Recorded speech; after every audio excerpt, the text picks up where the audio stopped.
the Talking Landscape Photography episode. Mr. Kunha. Evening, my friend. Yeah, we're really stoked to have Adam Williams join us tonight.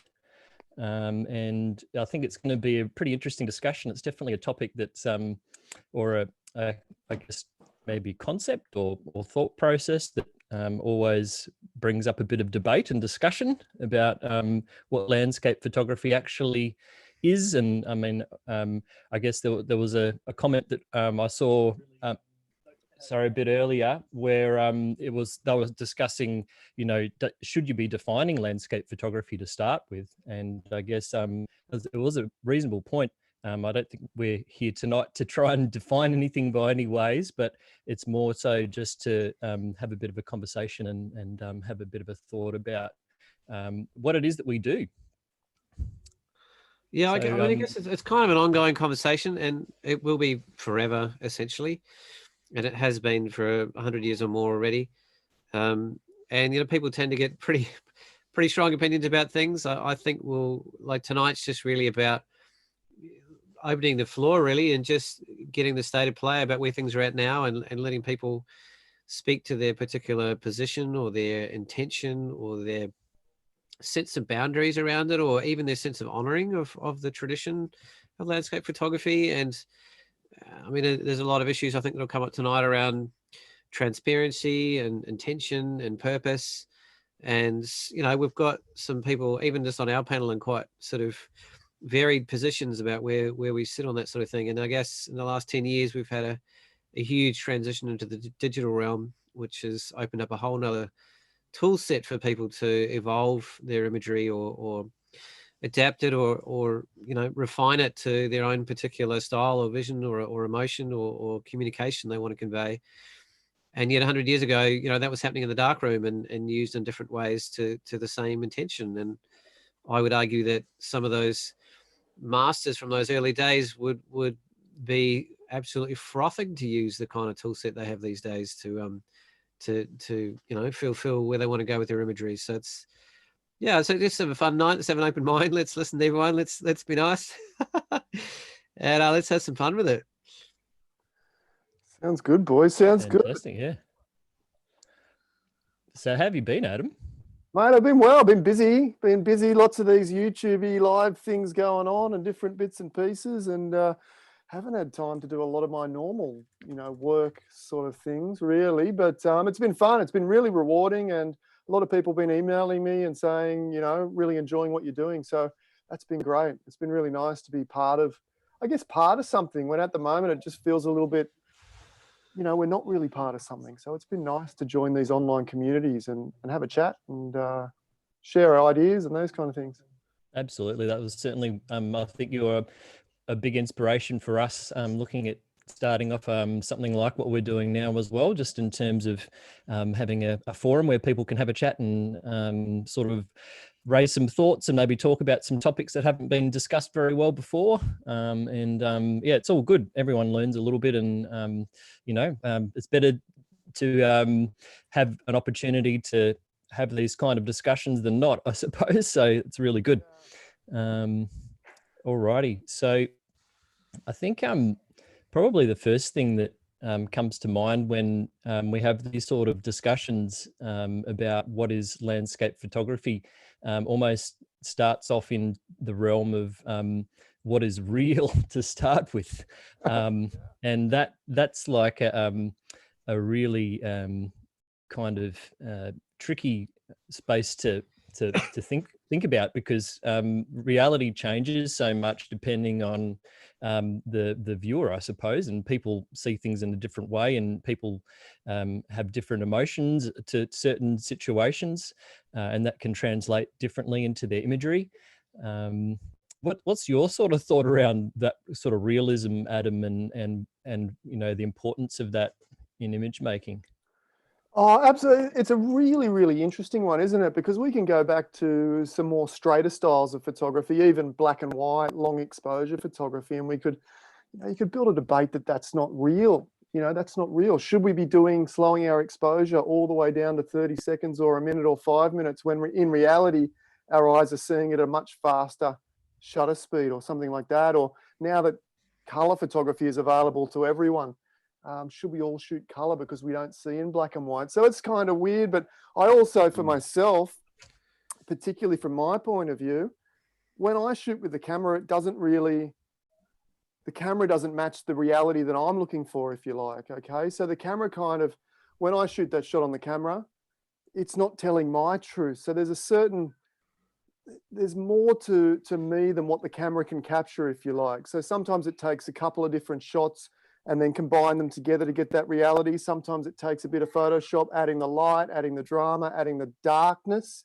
A lot of the times adding the darkness and that, I guess, that tension between the light and the dark that I like to have in my images that isn't always there in the shot. So yeah, I like to use all sorts of tools, but I guess the point, or to answer that question, is reality is different for everyone. And for me, I don't feel like the camera can capture my reality in the true essence of what I'm trying to achieve. So hence I use a whole bunch of other tools to get there. And I think it's a really interesting debate though. What is reality? What is real? Often, I mean, I do a lot of Photoshop education. I do a lot of advertising on Facebook. And a lot of the time I get a reaction every time I put a new ad on with a fancy dramatic photograph. I get a bunch of people will say, it's not real, it's not this, it's not that. And I always answer back something along the lines of, that we all have this different reality, and the photos that you're attracted to that you find real, I might find superficial and fake in another way. And the ones that you think are overly dramatic, if you knew the truth of my story behind the photograph, you might see that they present more reality than what you see at first glance, potentially. Do you think a lot of that is you're actually seeing, like when you're out there capturing, I guess, the information that you're creating the images from? Do you have that visualized in your mind at the time, or is it a bit of both, where it can also come through during post-processing and you're actually sort of constructing that as you go? You kind of maybe working to an emotion? Oh, absolutely, both. It's funny at the moment. I'm sure I'm relatively new here at Crescent Head. Moved back here about 3 or 4 months ago, and lately I've been really inspired. And the coastline here is really dramatic, like super dramatic. It's a beautiful coastline, and I'll go down the beach and I'm looking up at these cliff faces and these dramatic rocks and the clouds, and I'm sort of talking to myself, yeah, I can pose like that, and I'll bring the light down through here, and the heavy clouds will be over here, and the light will be streaming through that way. And I'm really standing there sort of like literally like a composer, like bringing all the elements together in my mind as I stand in the landscape. They don't exist. They're not there then. And often I'm doing this even without the camera. I'm just wandering around, sort of composing what I think will make a really interesting shot. So both. There's a preconceived idea sometimes, or other times I'll just be at a location and I'll try and capture the most dramatic composition that I can without really having anything preconceived. And then later on, when I get to Lightroom, an idea might jump in, or often I'll use my own personal emotions. So if I'm feeling particularly dark and down, then guess what? I produce these really dark and heavy and down and lonely style imagery as well. So often what happens in that case is the landscape just becomes a canvas for my own free expression, and I don't expect it to look anything like reality whatsoever. But a lot of my other work can, or generally does, resemble some sense of reality. It's just an dramatized, if that's a word. I don't think it is, but you know what I mean. Overly dramatic version of that particular scene. Yeah. Yeah. I think if you pull it right back in terms of picking up a camera, standing in the scene, I feel like every single photograph anybody takes, you could argue, has a level of interpretation, of course, that comes through the person who's holding the camera.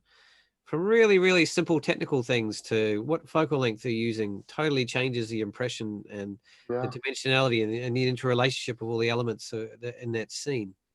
A telephoto lens will really compress things and remove the distance between objects and isolate features. And whereas a broader landscape, depending how wide it is and depending on what angle you're shooting it at, will have its own impact in separating scenes, and the horizon looks a lot further away, and it opens up sky a lot more. So, and then you've got the choice of aperture that you use, which will then dictate what's in focus in terms of what you're engaged with, quite literally, and what sort of becomes soft or what becomes clear in terms of the subject matter you want to address, you know.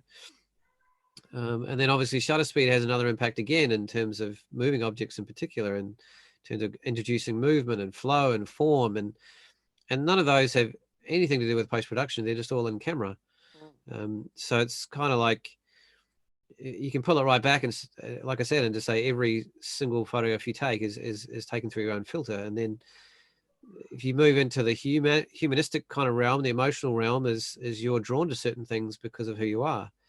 You're drawn to those colors. You're drawn to that light. You're drawn to that particular structure.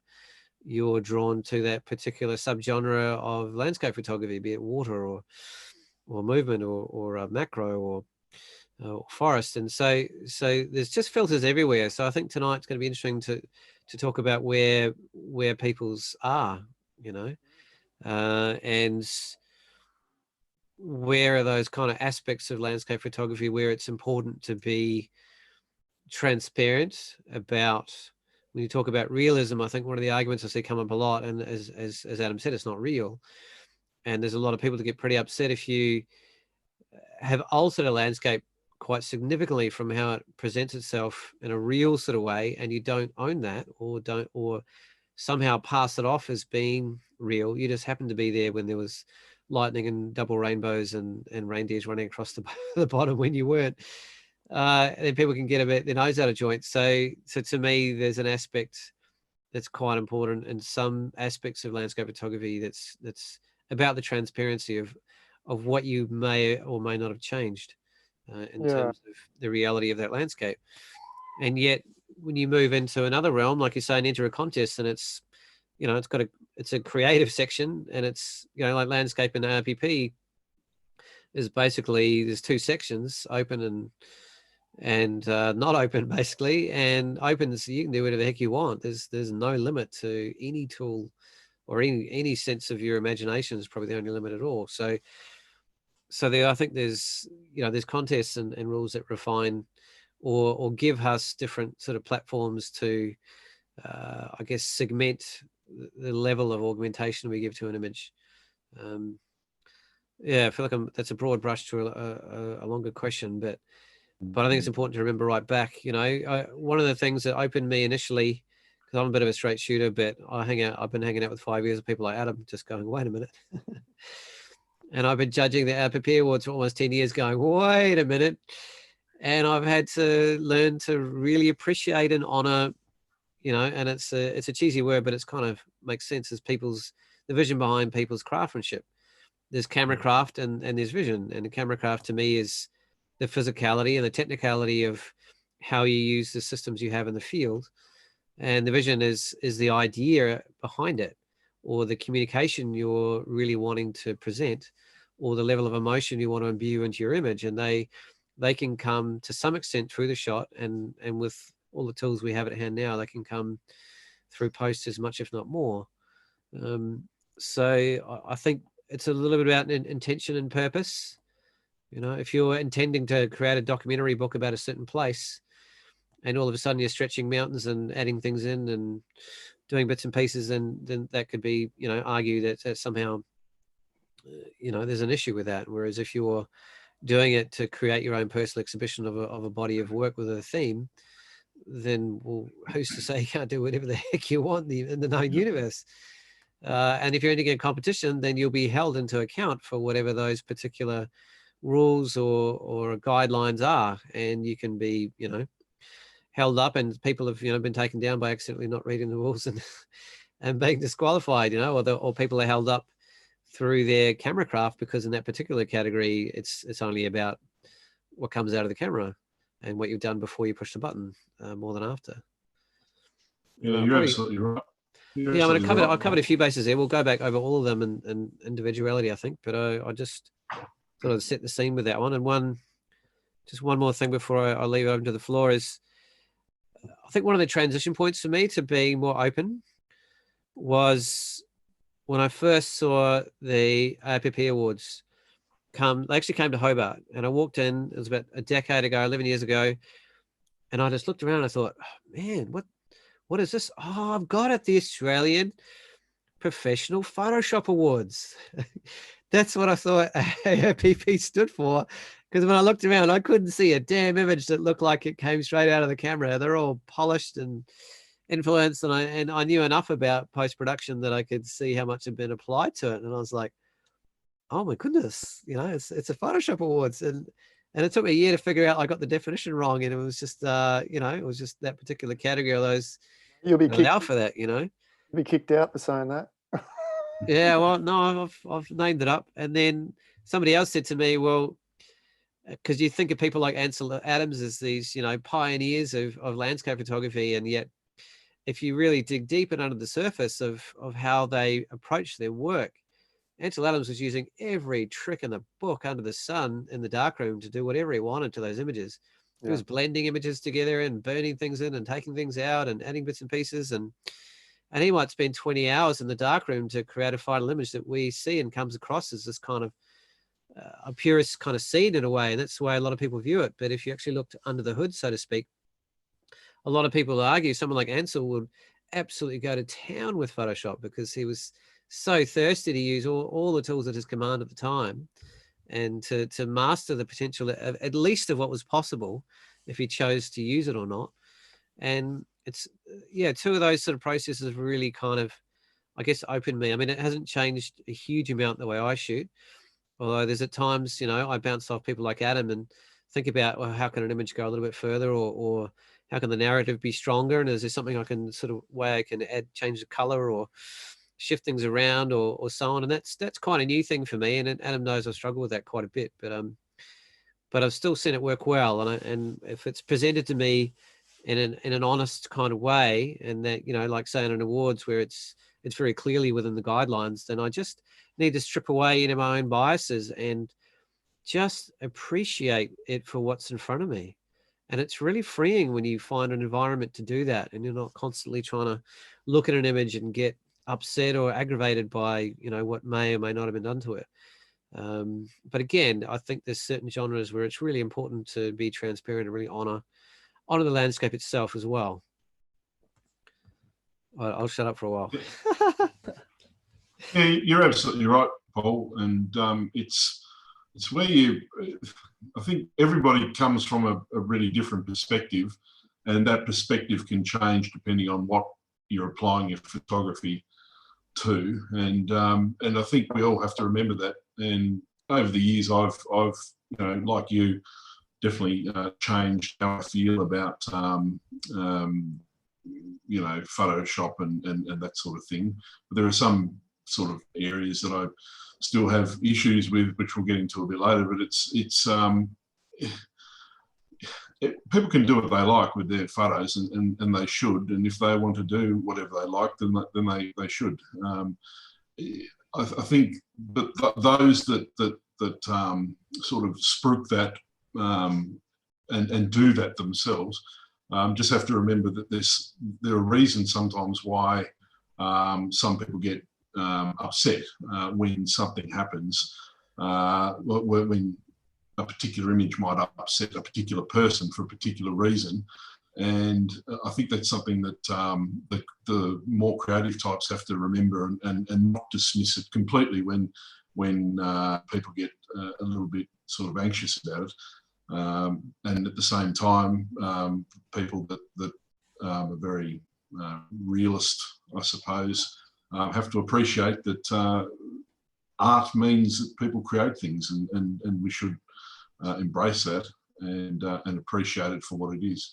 But yeah, there's lots of sort of ifs and buts and maybes with all this sort of thing. Although some people say, where is the point where you think it is really important to honour, I guess, the realism, as it were, of a landscape? Well, again, it comes from your individual perspective. Now, most people who've been watching this over the last few weeks would know that I'm a bit of a conservationist, as you are, Paul and Luke.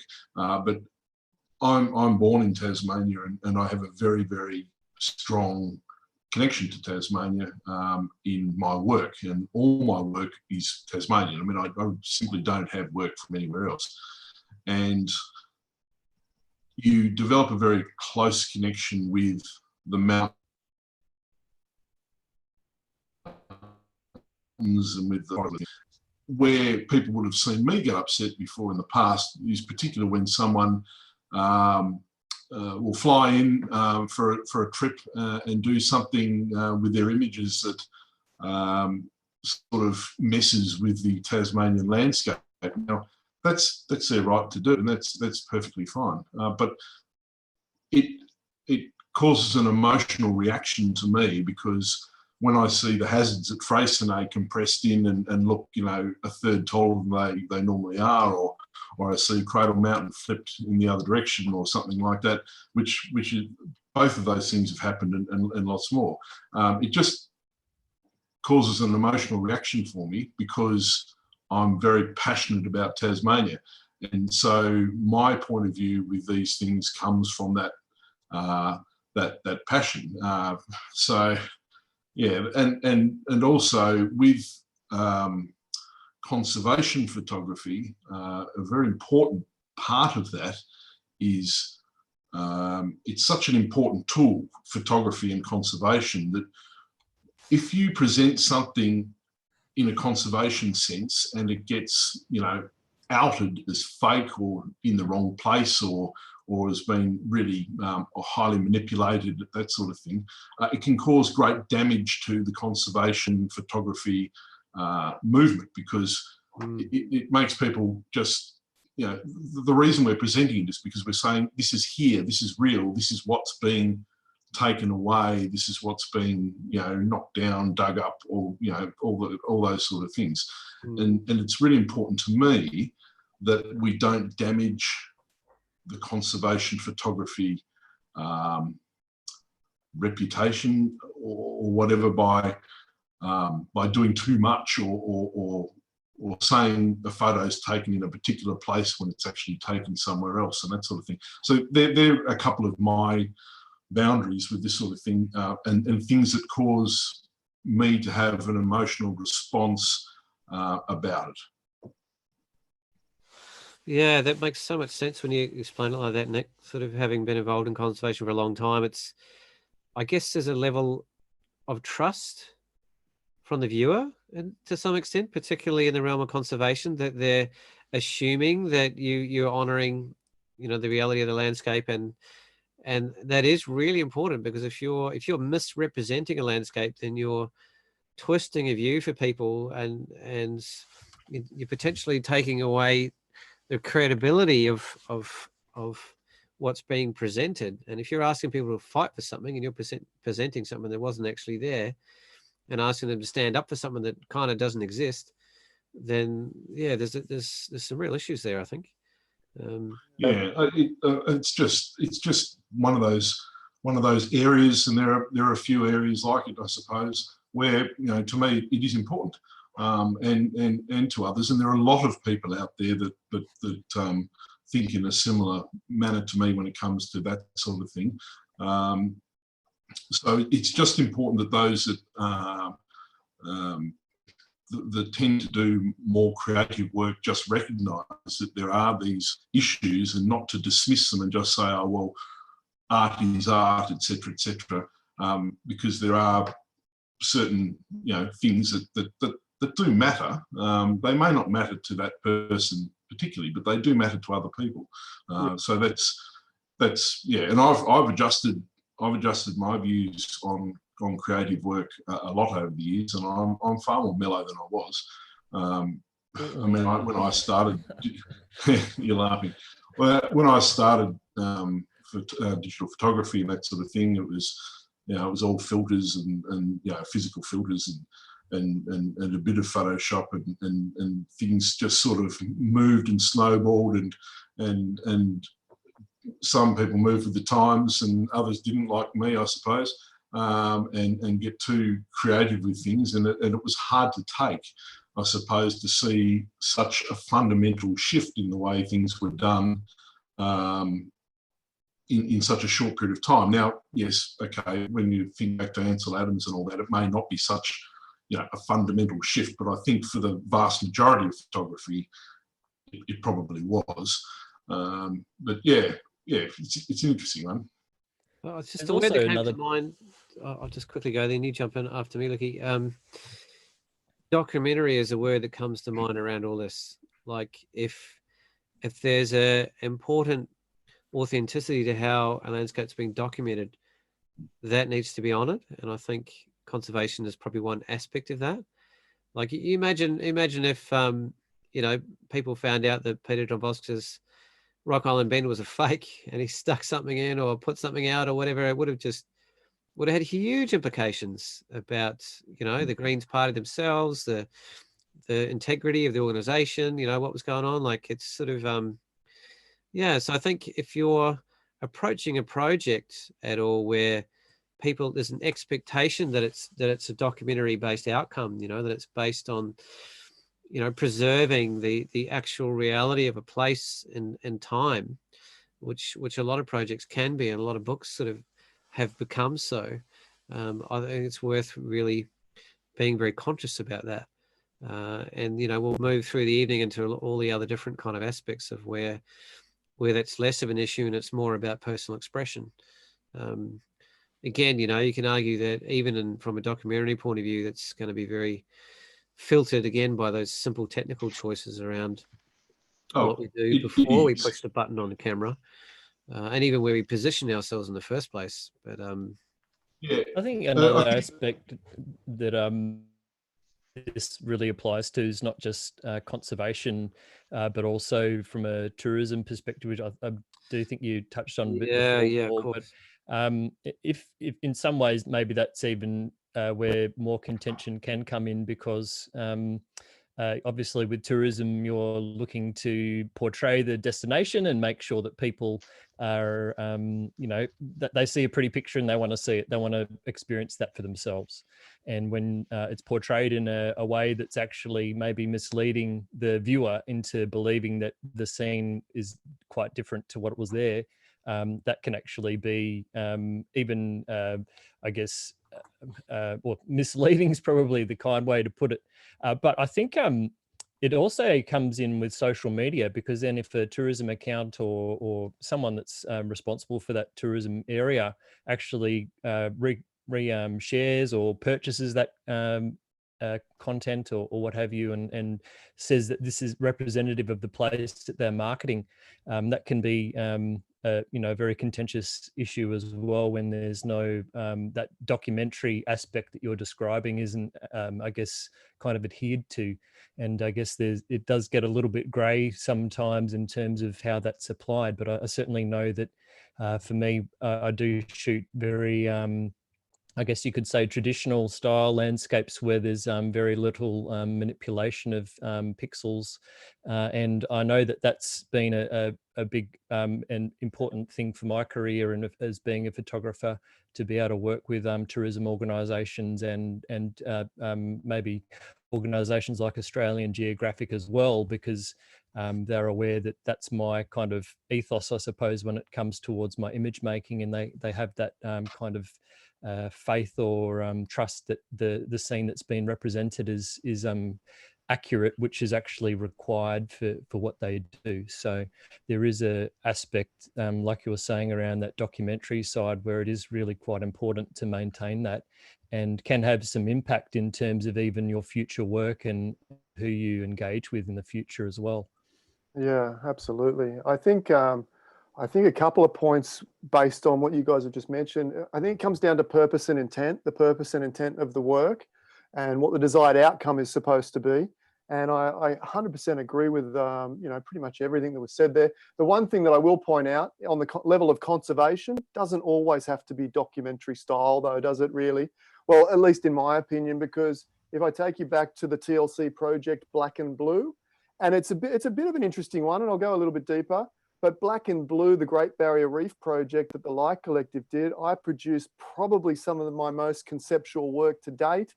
I'm not sure if you guys have seen it, but there was a broken heart, which was heart reef with smashed glass over the top.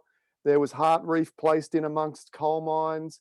I had an earth sphere created out of the reef surrounded by coal, all these different concepts, but they weren't pretending to be reality. It was very obvious that they weren't reality. And I think in that scenario, the purpose was to tell a story, a very poetic story about the tension between conservation and consumption, if you like, energy consumption or mining.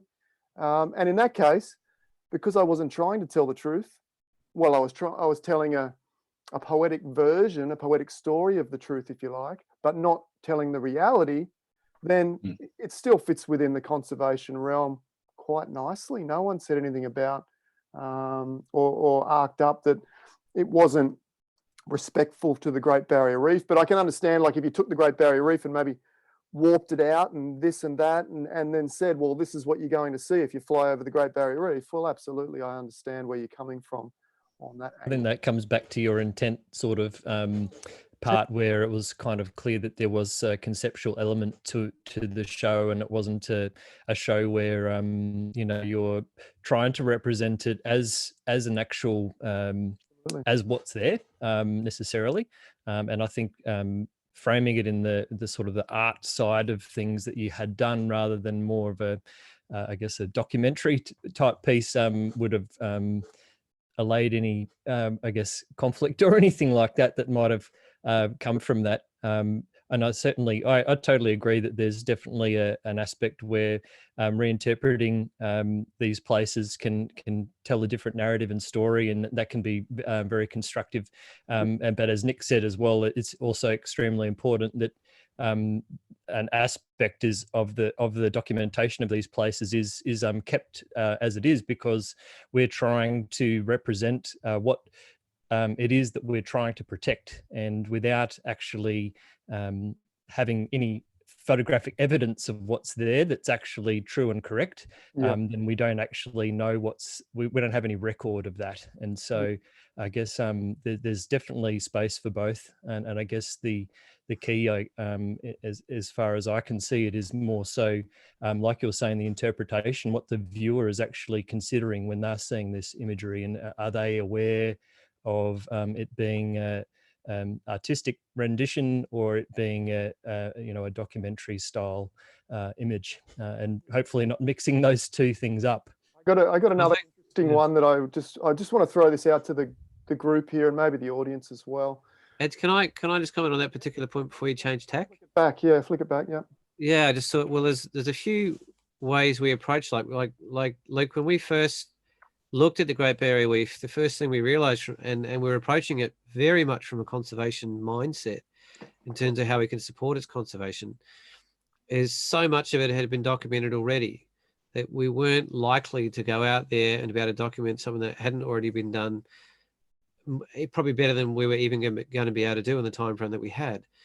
So our conversation then changed to, well, how can we speak louder? How can we really move people to engage with this wider and more complex narrative of the pressure of fossil fuels and energy consumption, which is very tied in currently with the future of the reef. And it was a bit of a bold, unknown sort of step, and yet the intentions behind it all was purely conservation focused. So I got to really thank Adam for reminding me. And in some ways, I guess Adam's work in particular, it was so clearly not documentary based that it spoke for itself. It didn't have to argue. And I think there's a line in between where you can't really tell that's a little bit different.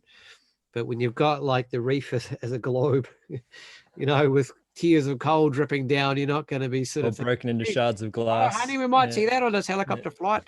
Like it kind of spoke for itself. But at the same time, in our first project for Karitanda Lake Eyre, we wanted to give ourselves free license in terms of how we wanted to process the images and interpret them. And we literally titled the book Interpretations from the Air for that very reason, and that we wouldn't have to get any issue with anybody trying to come up to us saying, oh, that was slightly different in reality, or so on. And yet, to be perfectly honest, I don't know of anyone that's ever come up and even asked us about that at all, even 5 years later. So it's been an interesting journey in that regard, that a very conservation sort of based group is open to using all the tools at their disposal in terms of whatever's going to create a stronger story or a strength of engagement or communicate more clearly, the kind of messages that are important to get across and the issues that we need to be thinking about right now. So I found myself sort of pigeonholing myself at the beginning of that conversation about conservation and documentation have to be one and the same. And Adam did a great job of making me realize, wait a minute, I haven't been doing that myself.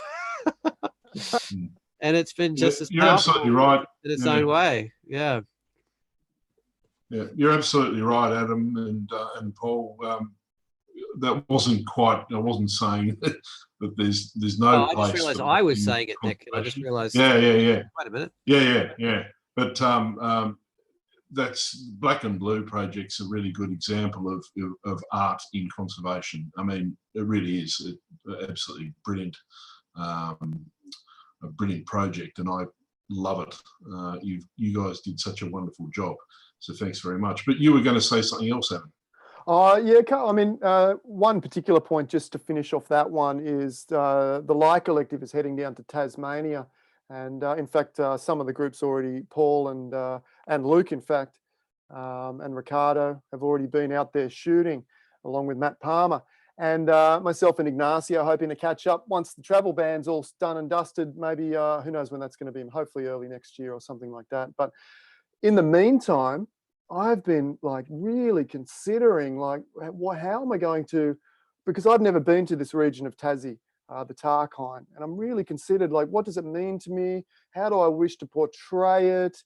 What sort of feeling do I want it to have? All these different things. What kind of camera do I want to use? At one stage, and I still haven't ruled it out, I was thinking that I might shoot it on film with a pinhole camera to get a real sense of nostalgia and lose some of the detail and capture more of the emotion and these kind of things. So definitely not documentary style, but at the same time, I'm really careful to be respectful with, with the task that I've been given, or even if I've given the task to myself. I'm always, with something as important as saving the Tarkine or raising awareness of the conservation, always very respectful of the task at hand. And I think that's part of the purpose and the intent behind the photography in the first place, or even the story that you're trying to create behind the photography. It all sort of falls in place once you have the story, once you have the purpose, once you have the intent.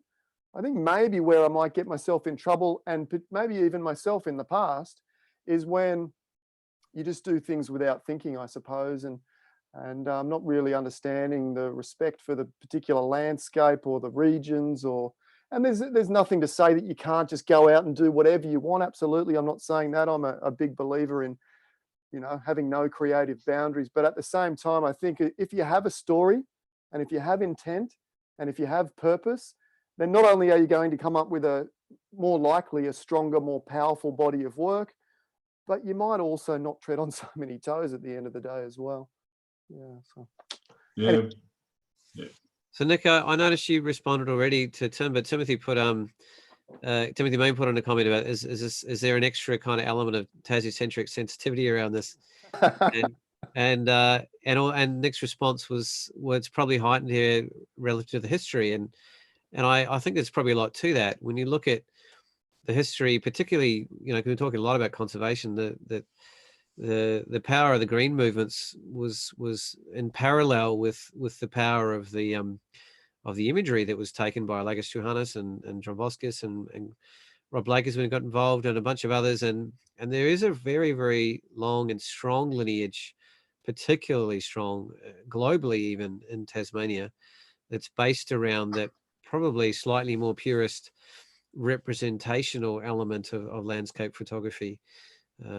And I wouldn't say that it's purely literal. When you've got such a sensual and elegant man like Peter John Voskis sort of engaging himself with the landscape, he's going to produce something that you're not going to go out there and produce, because it's through his eye and his being and his relationship with that land. But there is, I think, a sense of honouring around that. I mean, I've been here for 20 years and I've been a part of that, so I can probably have 5 seconds of say. Nick's been here his whole life, so he can probably have half an hour.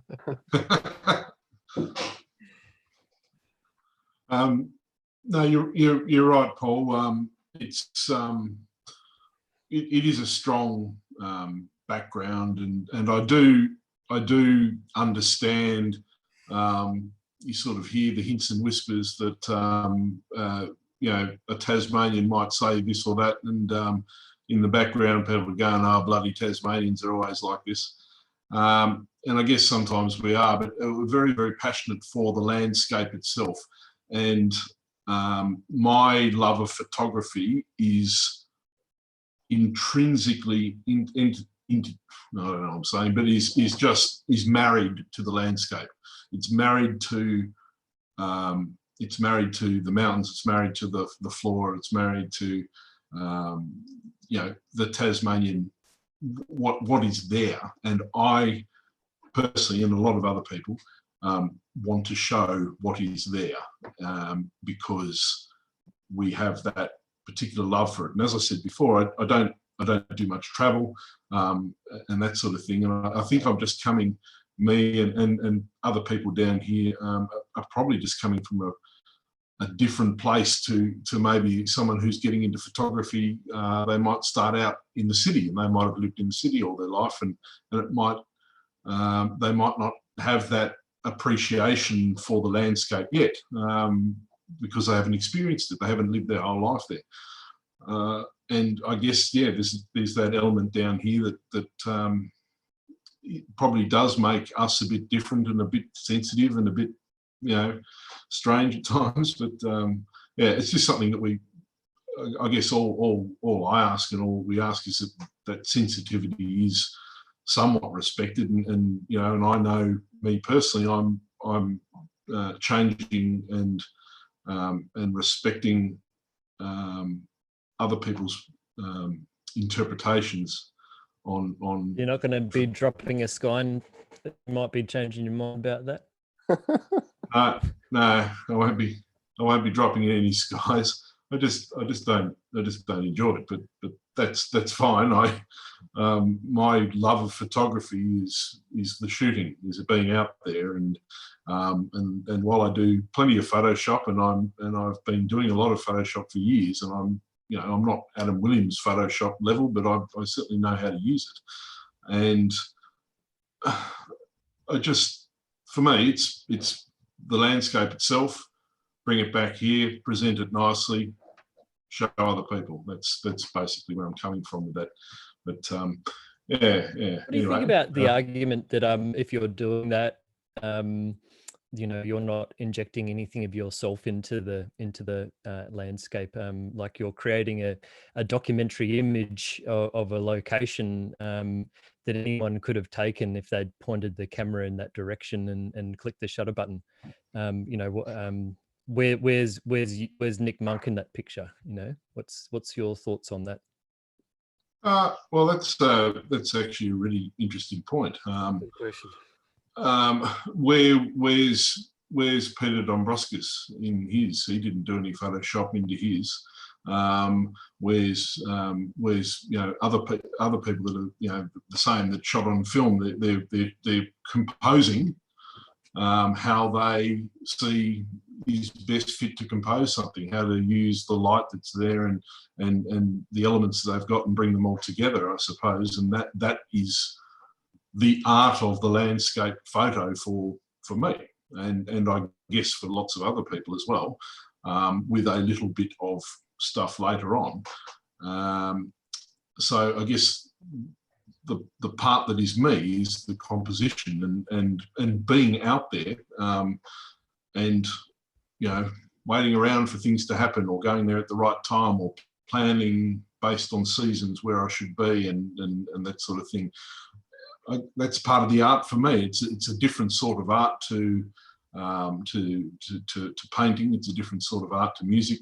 I guess it's a bit rougher than a beautiful watercolor painting. I don't know. I mean, what you get into the point of what is art, I suppose. But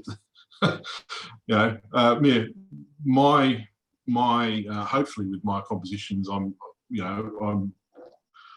showing my interpretation of the landscape, and that's my contribution, I suppose. Yeah, well, I guess it's interesting because if I see a you know, on Instagram or something scrolling through a whole bunch of pictures, and I'll be able to pick at one of your images even if I've never seen it before because of the style and the maybe the way it's been treated in post, or you know, the compositional elements that are focused on in the image.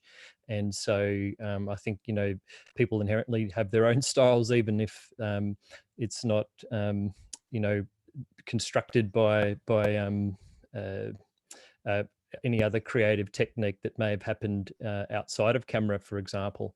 So so that, I think that's yeah, it is fascinating that like when we go shooting together, we'll be standing next to each other and the images are completely different, even with the same landscape in front of us. So it is a it is interesting how that I put my 10 works. cents on that one. So there's so much that you can imbue into an image, you know, as you were doing and pushing that shutter button. Like, I think it's a lot about your relationship with that landscape, your emotional connection with that place, and that filters through and into the choices you make of how you interpret it visually. So, you know, if you're you can compose a photograph so it's very elegant and very sensual. You can recompose a photograph so it's much more graphical and harsh through the physical framing and what you choose to put into frame and what you choose to not put into frame. You know, you can wait till a light has a certain warmth or glow about it, which adds a gentleness and a softness and a warmth and an opening. Or you could wait till, you know, the storm comes in, or only choose to go out there when it's a wild conditions and you want to get the cold and the cooler tones and the wildness of the wind and the impact of the raw environmental forces, and all of that is nothing to do with post-production whatsoever. It's about your choices in terms of when you go out and where you stand and what you look at and what you put in your composition and what you wait for. And a lot of that is built around your knowledge, and your knowledge comes congruently with your building of a relationship with the landscape. The more times you go back, the more feeling you have for it, the more understanding you have for the seasons and the time of year and where to place yourself to capture the different, you know, tonalities and seasonal shifts that happen. Like in Tassie, the Fagus is one of the focus points of the year for landscape photography, and even 20 years later, everybody's scrambling to be lucky enough to be probably in the spot for the 1 or 2 days a year where it's actually all the stars are going to align, you're going to get it. And you can't just turn up here and fluke that. And 20 years down the track, I'm still scratching my head. And when people get it and they get it right, it's normally from decades of failures behind them that have led them to have enough both relationship and understanding of the flora and fauna and the seasons and the weather, and also the topographical knowledge of the different kind of what do you call it? Well, there's areas, pockets of weather that are independent from other pockets, like microclimates even. And I still scratch my head every year, where am I going to be, where or when to catch it? And I usually miss it just about every year. And this year I was thinking I'm going to nail it this time. And sure enough, the universe had other plans and I never got near it.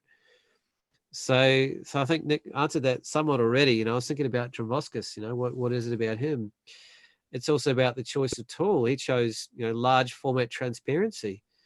And if you're standing in front of a print that's been created from that particular style and body of camera and film, it's just phenomenal. You know, you can tilt the lens down and get like f64 in your shots, and it's just unbelievable the clarity you can get from edge to edge and frame to frame. And that's something he really worked for. You know, Chris Bell, for instance, you'll very rarely see any direct lighting in his photographs at all. He enjoys really subdued, soft, diffuse lighting in most of his work. I was out here doing a shoot with him once, and I would have to say to this day, to possibly the most incredible light I've ever seen in my life. And when it came out, Chris just started packing his camera away. I was like, Chris, what did you do that for? This is unbelievable. I was running around like a headless chicken. Far too dramatic for me. And I was just like, what? And I got some of what I thought was some of the best photographs I've ever created in my life. And he was standing next to me packing his camera up. you know, so that says a lot about, you know, the individuality of what's brought into an image before you push the button, rather than after. You know, I think it's still a bit of a new and not so much cautious process for me about what I do after, but I'm still sitting on the fence a little bit about what I feel comfortable doing for different reasons. But I'm a lot more open than I was, but I'm also a lot more understanding of what I'm bringing into my images, sometimes quite unconsciously, before I even push that button. Yeah, just on that, just to add to that sense of style, it's something I get asked a lot at workshops and whatnot. You know, how do I get my signature style? How do I do this? How do I do that? And I gave it a lot of thought.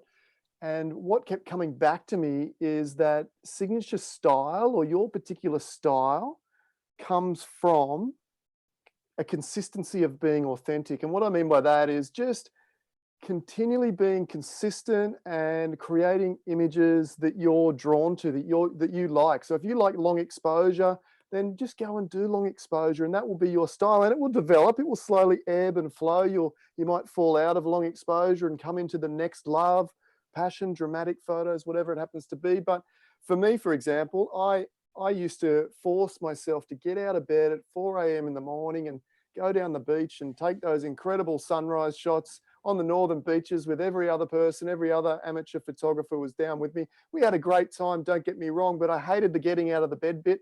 And for me, you know, rather than doing that now, I love going out under overcast, stormy skies, capture the flat, dull light, and then adding all the light and the drama in Photoshop. And that, you know, I've found a way that I can go and shoot at the time when I enjoy shooting and still produce a body of work that, you know, is really appealing to me myself as the artist. So, you know, just stay consistent. What I'm trying to say is just, I guess, stay consistent to what it is you like, and you'll eventually develop a style through that consistency alone. I'm just trying to find it. There was an excellent quote that somebody brought up further back, and it was from, it's actually an Ansel Adams quote. Where was it? So I meant to find it before I brought it up. But it was essentially, here it is: photography is more than a medium for factual communication of ideas. It's a creative art. And it's a little bit about, you know, as we'll keep coming back to through the whole evening, no doubt, is the intentionality behind the way you're engaging with it. You know, the more I hang out with people like Adam, I see how they see the landscape and the features of it as raw material that they gather, and that gets brought together or condensed or blended into a creation of sorts using that different raw material. It's kind of like putty in your hands and gets blended together and eventually comes out as a final piece. And it's really quite a different way of looking at photography. And I still haven't been around that for so long. That's not the way I think. I think that's what I love about aerial photography, because it's like, bang, job's done. Like, you know, the job's done in the years building up to that, when I've learned how to be that intuitive with my camera that I don't need to think straight anymore now of my mind, and that I don't need to think in technical thoughts. I don't need to think about settings. I've already sorted all that out. I already know what I'm doing. It's purely an intuitive, responsive, in the moment, almost like trigger response to what I see in front of me. Because in aerial photography, particularly, your compositions change literally every second. There is no time to slow. By getting myself in positions where I know the landscape is so phenomenally unusual or interesting, or can be so incredibly diversely interpreted from, in just a few seconds over a broad expanse, I can come back with this hugely diverse body of work in such a short space of time. And, you know, a lot of that abstraction that I create, that is through taking away scale and removing horizons and focusing on just simple minor curves and features in a landscape that can easily translate to a different medium, and they often look like painting sort of work. And Tim made a prodigal comment before about how do we compare, I think, Aboriginal art of landscape, which is like dot painting, which, if you're talking about capturing the essence of place, you know, that they're doing that as well. And that was an interesting part, I think, of the Lake Air project for us, because I remember Adam, I think you and I went in, we went into Koori Radio. Do you remember that? Yeah. And they were like, you know, they came into the gallery and they said they got goosebumps, you know, and their hair stood up on the back of their ends. Oh, you've got spirit country here, bro. You know, how'd you do that? You know, how'd you know it was there? And I spent years wondering, well, how does an entire race of people that have never been able to fly, that live on the flattest continent on the planet, produce most of their artwork from an aerial perspective? And I was like scratching my head. And then I, you know, I spent quite a bit of time in various elements of community around the country, and particularly here in Tassie. And whether you know, believe it or not, there's like, oh, well, we basically astral travel, you know, we travel in our dreams, bro. We travel in spirit country and we look down on it. And I was just like, you know, it's just blowing me away, you know, like it's sort of where and how do you capture a sense of place? And I think we had 5 photographers go out to this place who had never shot together before, ever, hardly knew each other. And there's people that have commented from the book that they can't tell anything apart. It could easily be shot by a single photographer, you know, and how does that happen? And most of our photographs were very intuitive and responsive and unplanned because we've never been there before. And even flying around, you know, I went to try and find places that Adam had photographed, and even my pilot, try as I might, 2 days in a row, couldn't even find it. It's just this mystery area that was just a one-off, found once and never to be found again. So there's a lot of in some aspects of landscape photography, it's really intuitive and unexpected and spontaneous and unplanned and never to be repeated. And I sort of love that about aerial photography in particular, because it's very dramatic and flowing and experiential rather than, you know, a pre-planned vision. Yeah. And at the same time, I watched my friend Scotty McCook, who I fly with a lot. He will apply his vision to his aerial images and transform them into something that was nothing like what we saw out the window, and they're freaking incredible. Yeah. And I just sit there going, how did you even think of that? You know, but all of a sudden there's a strength and there's a symbolism and there's a massive narrative story and there's a huge surge of emotion through the color choices he's made. And there's this incredible metaphorical symbolism that is popping out at all these different places that only came through by just, you know, slightly adjusting the form of something that all of a sudden makes it look like something else. And I've learned to admire it, you know, like even though it's the same genre that I feel like is so amazing, you don't need to do that. Here's someone who's quite willing and able to apply himself through that. You know, it's yeah, it's an interesting genre, aerial photography, and it's definitely a very prevalent and growing one in Australian landscape photography in particular. And we do have the flattest continent on the planet, which kind of begs you to go up in the air to some extent to understand the interrelationship of everything that happens that you just can't relate to on just a flat plane. You know, if you've driven around for 5 hours straight and seen the same thing out the window, which many of us have, and you know, same's a broad word, but it kind of feels that way. And you go to the air, all of a sudden, this complexity is revealed that hasn't ever been there otherwise, and that's a genre of landscape photography that hasn't been really available that long or accessible to the masses, at least.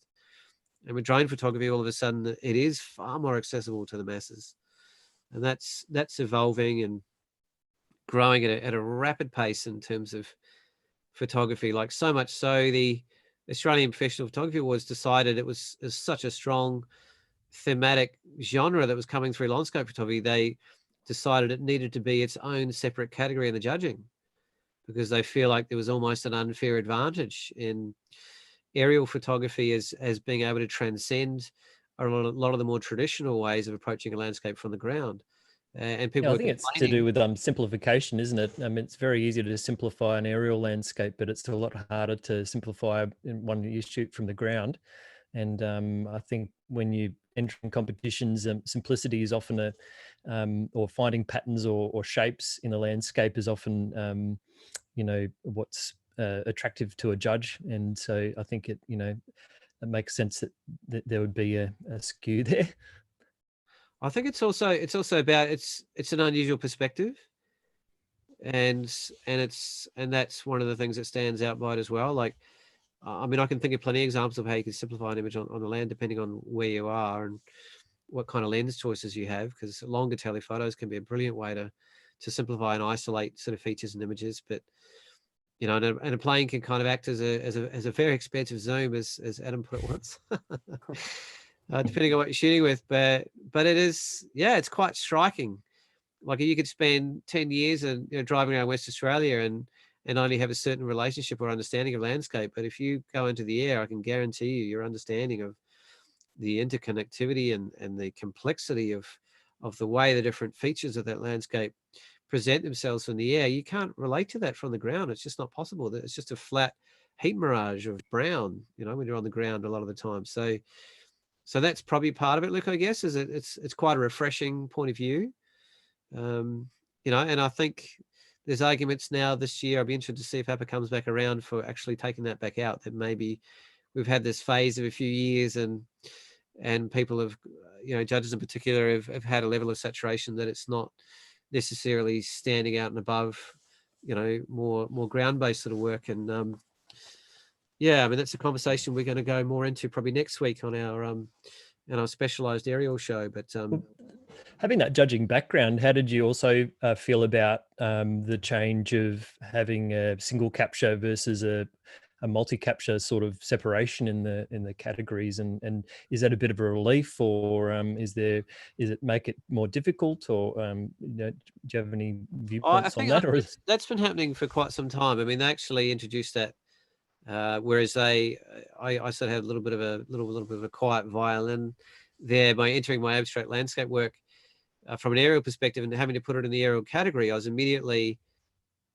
there was no opportunity for anybody to see it as a pure abstraction, or that it could have been a macro shot or taken from in a very clever perspective. That opportunity to potentially dazzle the judges was stripped away from me through no choice of mine, and yet the rest of the landscape category had an open and a what's the other word for open? Opposite of open? Not traditional. Single capture, wasn't it? Single capture, yeah. So they've gone back and forth for quite a few years, and the OPP Awards in particular, between having a separation and not having a separation. I think there's kind of arguments either way. I think there's a level of equalization, I think, or honoring. You're not meant to, as a judge, make any assumptions about whether an image has been manipulated or not, to what extent. You're just judging the image in front of you. But by separating it, you can kind of acknowledge the magnificence of that somebody managed to get that timing that right, or managed to understand that weather condition that weather event so magnificently well that they could get themselves in that position to capture that shot that would have been gone 10 seconds later. So, and the same with wildlife and things like that. So I think there's an importance to, I guess, allowing people to be honored for their pure craft from a camera craft point of view. And as a judge, which has been a very, very influential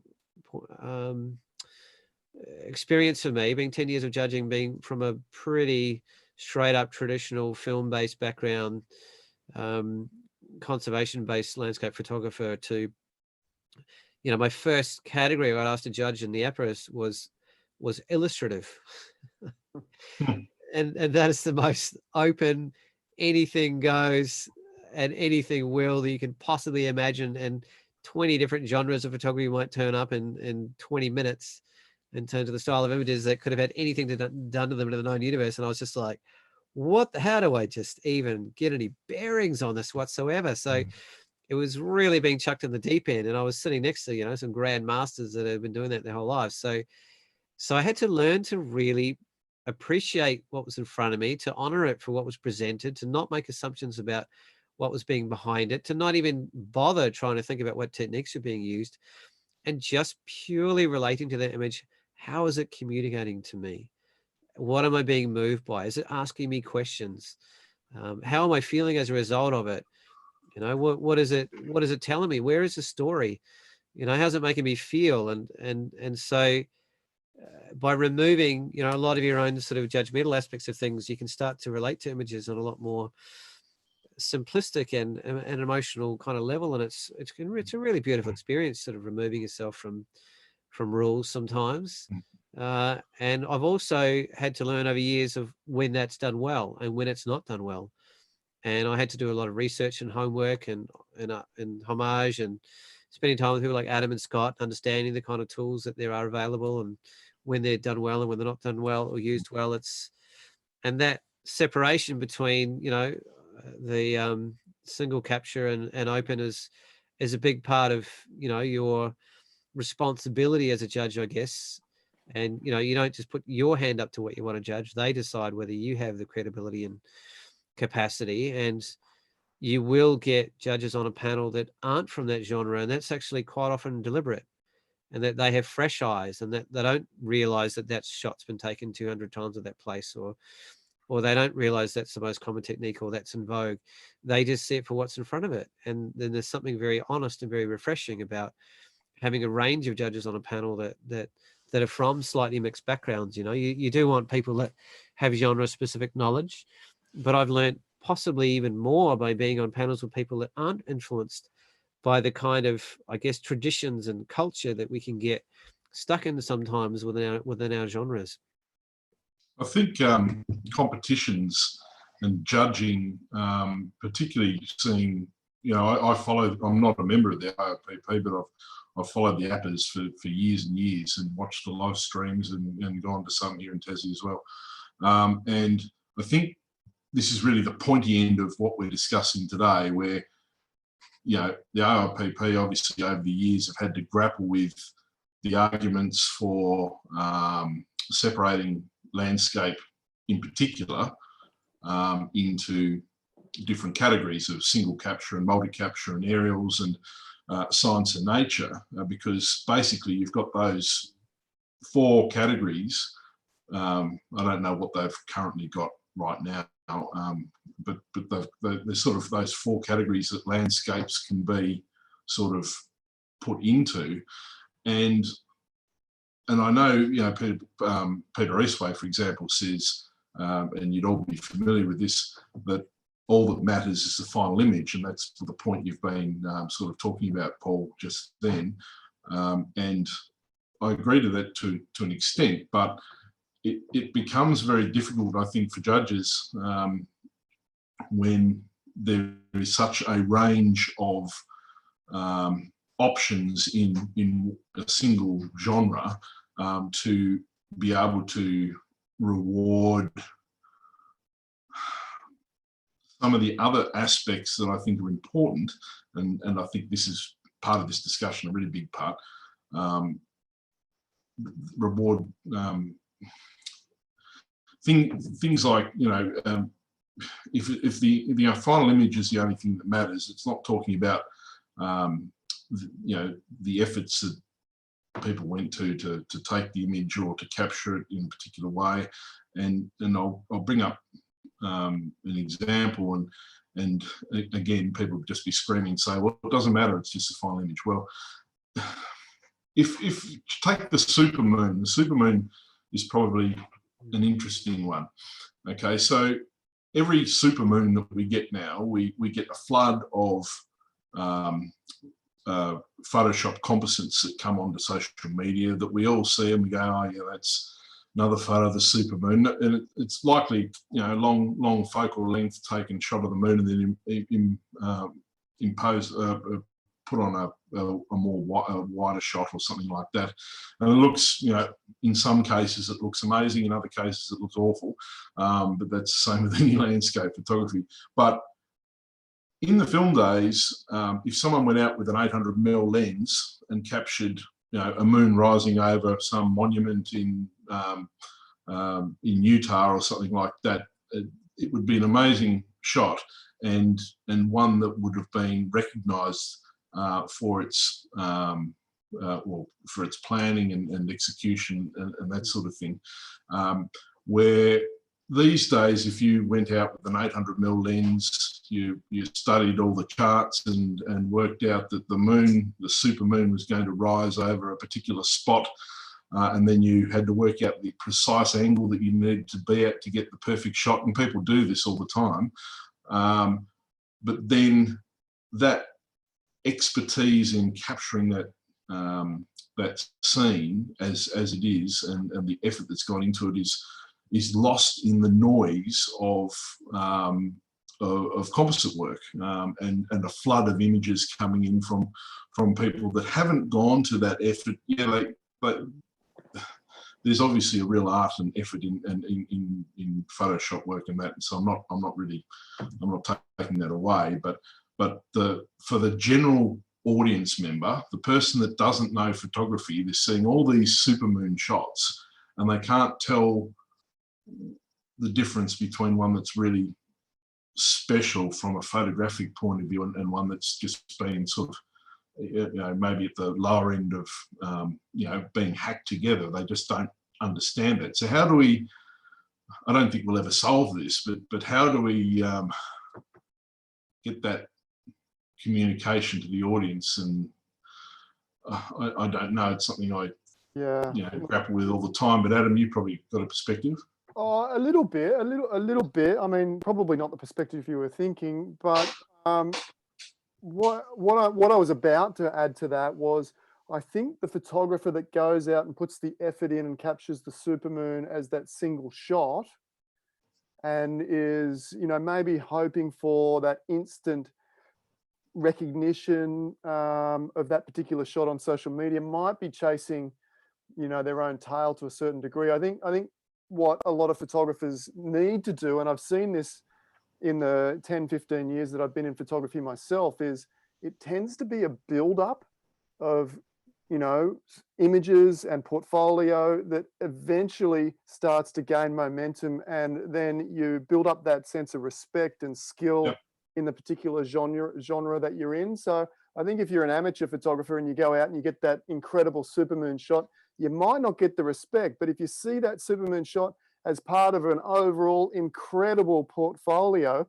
like some of the photographers we've mentioned from history today, if you're in there creating incredible shots and only producing and sharing the best of your work all of the time, eventually I think that portfolio will stand up out of the crowd amongst all this other noise that may take away from any individual image at any particular time. Yeah, good point. So I guess that's true if that particular photographer was well known for taking those kind of images, and people could probably recognize that immediately because of who it was that actually captured that shot. So I can certainly see that perspective making a lot of sense, Adam. Sort of falls back, I suppose, to that consistency again, and over time building up what you love to do with your style and producing that somewhat authentic, consistent voice. I tell you what, I got a slightly different tact. We kind of danced around it a little bit. We've sort of had a bit of a take of documentary photography and its purpose and intent. And then we had a bit of a look at the very more surreal, conceptual stuff. But there's a boundary right in the middle where reality is created or depicted in a very romantic style, which is, I'll share my Photoshop. You guys don't mind if I share Photoshop? Oh, please do. Where are we? Drum roll, please. Yeah. You're right. There is a difference between, say, if you look at, say, Sue Ellen Cook's work, for example, immediately that it's all composite work, absolutely beautiful artwork, and then you've got the more realism shots. But yeah, you're talking about this point in the middle, aren't you, Adam? And it's probably where, having seen some of your work, where you sit, I suppose. I probably err on the side of the more creative, conceptual side a lot of the time, but I'm a real big fan of the romantic landscape painters from the 1850s. And actually, before I show you, this is the raw file from this particular scene. Interestingly enough, from my knowledge of how history went with landscape painters and whatnot, they used to have a similar conversation back in the 1850s, because up until roughly about then, the landscape painters were the ones that were sort of, their job was to produce the realism of the day, if you like. But then something came along that did the job a lot better. The camera came along, around about that time, early 1900s, the camera started to sort of come into there. And so the landscape painters all of a sudden, they were taking too long and it was too expensive, and the photographer could come in and capture that realism straight away. So those landscape painters ended up, well, a lot of them, and I don't know if this is true, but there's this funny pattern right about around then when all these different forms of self-expression really exploded. And I'm wondering whether, because these landscape painters no longer had as much of a purpose in producing reality, all of a sudden they went into expressionism and impressionism and surrealism, and these all sort of exploded onto the scene roughly about the same time the camera was also exploding onto the scene. And I'm also wondering right now whether we're not at a similar point in history, because now the camera is so accessible, you know, even our mobile phones can capture, you know, the reality of the scene for the majority of photographers really, really well, and share that to a lot of the, you know, platforms where we share our work. Instagram, Facebook, a mobile phone image is just about good enough to get as many likes and followers as a $40,000 DSLR, you know, large format camera or something. I'm not a DSLR, but a large format camera.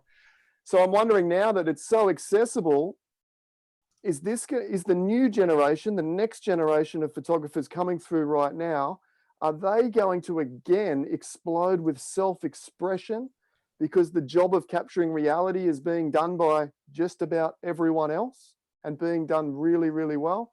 So that's an interesting point to consider, at least. But as I said, here we have a raw file, and I think this romantic style of imagery is right on the borderline and creates the tension. I mean, if we look back to, I remember Peter Eastway went to Tasmania and stretched a mountain or something or other and caused a massive furor down there. And really, he was just creating his interpretation of his own romantic style, or how it felt. You know, the mountains felt bigger.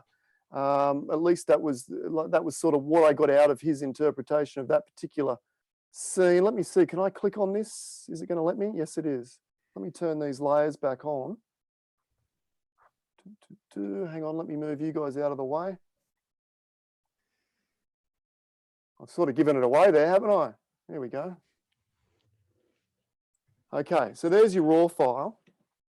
And this, for me, I mean, purpose and intent. I'm a huge fan of romantic landscapes. So I'm going for, when I study romantic landscapes, I see two things predominantly. I see the scene compressed. In other words, mountains brought bigger, more dramatic, brought forward. Foregrounds are often very dark and gloomy, and then jumping over those dark, gloomy foregrounds, you get incredible dramatic light, dramatic clouds, okay? So you end up with something like that. Now, that to me still is respectful enough to the particular scene. Like, for example, that rainbow could have been there. That light could have been there. It's not manipulated, but, you know, where do we stand with that? It wasn't there. And I've completely made up the scene to suit my own particular vision for this scene, but it could have actually happened. So you go take that away. Where do we go with that one? Well, there's absolutely nothing wrong with doing what you've done there. It's a beautiful image, mate. And I don't have any issue with it at all. I don't think any of us would. Yeah, it's a great interpretation. Yes, I guess one perspective on that may be if someone had been trying to capture a rainbow over that particular area at Crescent Head and kept on coming back day after day during showers, and you know managed to capture it after 3 years of trying, and that kind of thing. You know, is it honouring the person that's tried all that time to capture that phenomena? You know, and that's a perspective, I suppose. Well, that's very, very true, Luke. And you know how I feel on that particular aspect of it. And yeah, you're right.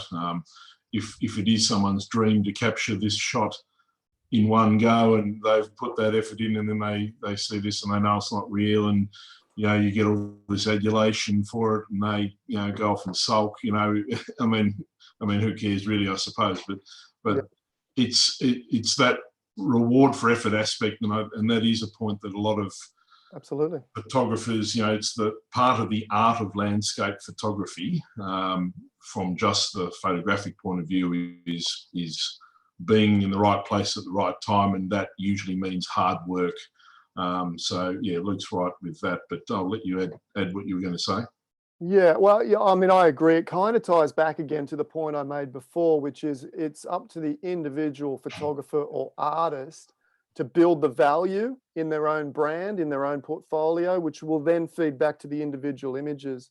Again, if it's a photographer and that's the first image of a rainbow, of an incredible light scene they've ever shot, and it doesn't fit into a 20, 30 or so image portfolio, which is really going to elevate the whole thing, or elevate them as a photographer, I suppose, worth following or worth purchasing prints from. You know, when it comes down to it at the end of the day, if that's what this is about, people will purchase prints for different reasons, I suppose. And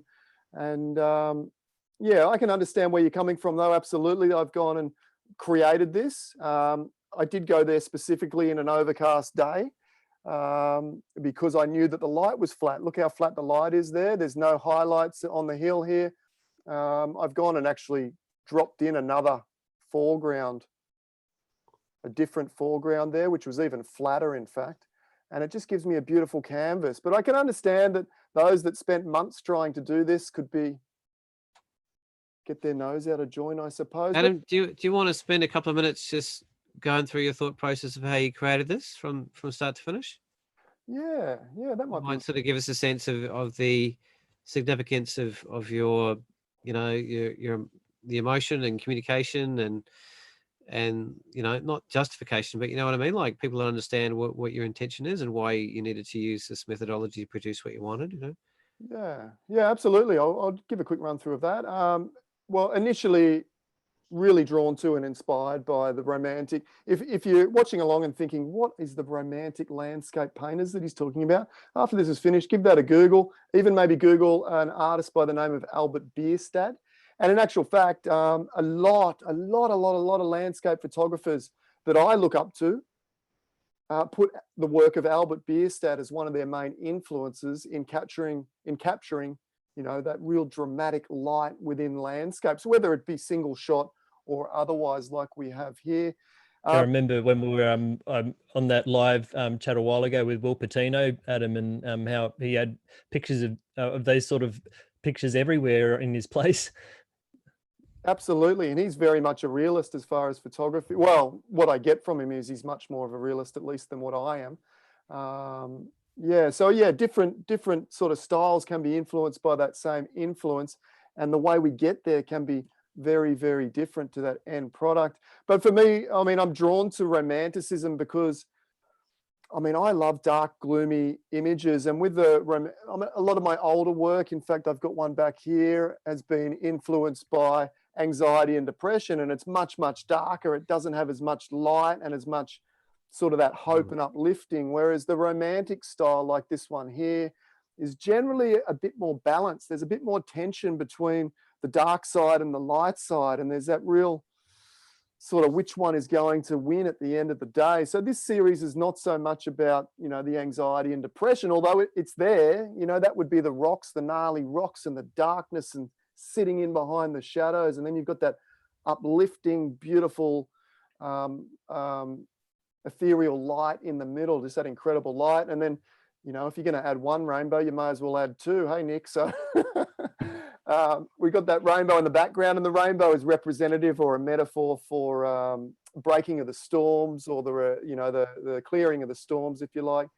But the romantic movement is all about just capturing that majestic drama of the landscape, really. And the really interesting thing that I find is what I'm trying to produce here is a series based on my hometown, Crescent Head, which has very dramatic coastline, as you've seen there. I showed you there's another one here. I might come back to that one. And then there was that one there as well. It's absolutely spectacular. And I'm really trying to portray the drama and the scale that these seascape locations have, much like, and that's where a bit of that competition and tension definitely comes from, much like all the single capture photographers are pretty much all trying to do. We just spoke about Will Patino there, and he goes out and he tries to capture that romantic style through perseverance and planning and, you know, get that in that one shot. So absolutely, I can see we're both trying to almost portray very similar finished products, but we get there in a very different way. And I guess one way to relieve that tension is is, you know, try, it's very, very difficult, I know, and I can't do it myself, but, you know, try and focus internally a little bit, I suppose, and do what you like to a certain degree, and try and build your own value rather than, I suppose, worrying too much about the value of the work that other photographers are producing. One more quick one. I know I'm taking up a lot of your time here. This one here is an interesting. I feel like you're rushing at him. Really? Yeah. Take your time, mate. This one here is really interesting because this is a scene. This is a couple of years old, this scene, and I was down. It was much like the big East Coast low we had over the weekend, and I went down with my camera and set up the tripod, and I was capturing shots. And let me go back to the raw file here. I'll show you. Imagine a 5-meter swell smashing into this headland here. Is in actual fact the same headland here. Okay, big swell smashing into that. The spray's going up over the top of this pretty much. And I get down there with the camera, capture it with, I can't remember, maybe it was a 35 mil, and it looks very uninspiring like this. That's the big waves there that were causing all the drama, much like the East Coast low we had on the weekend.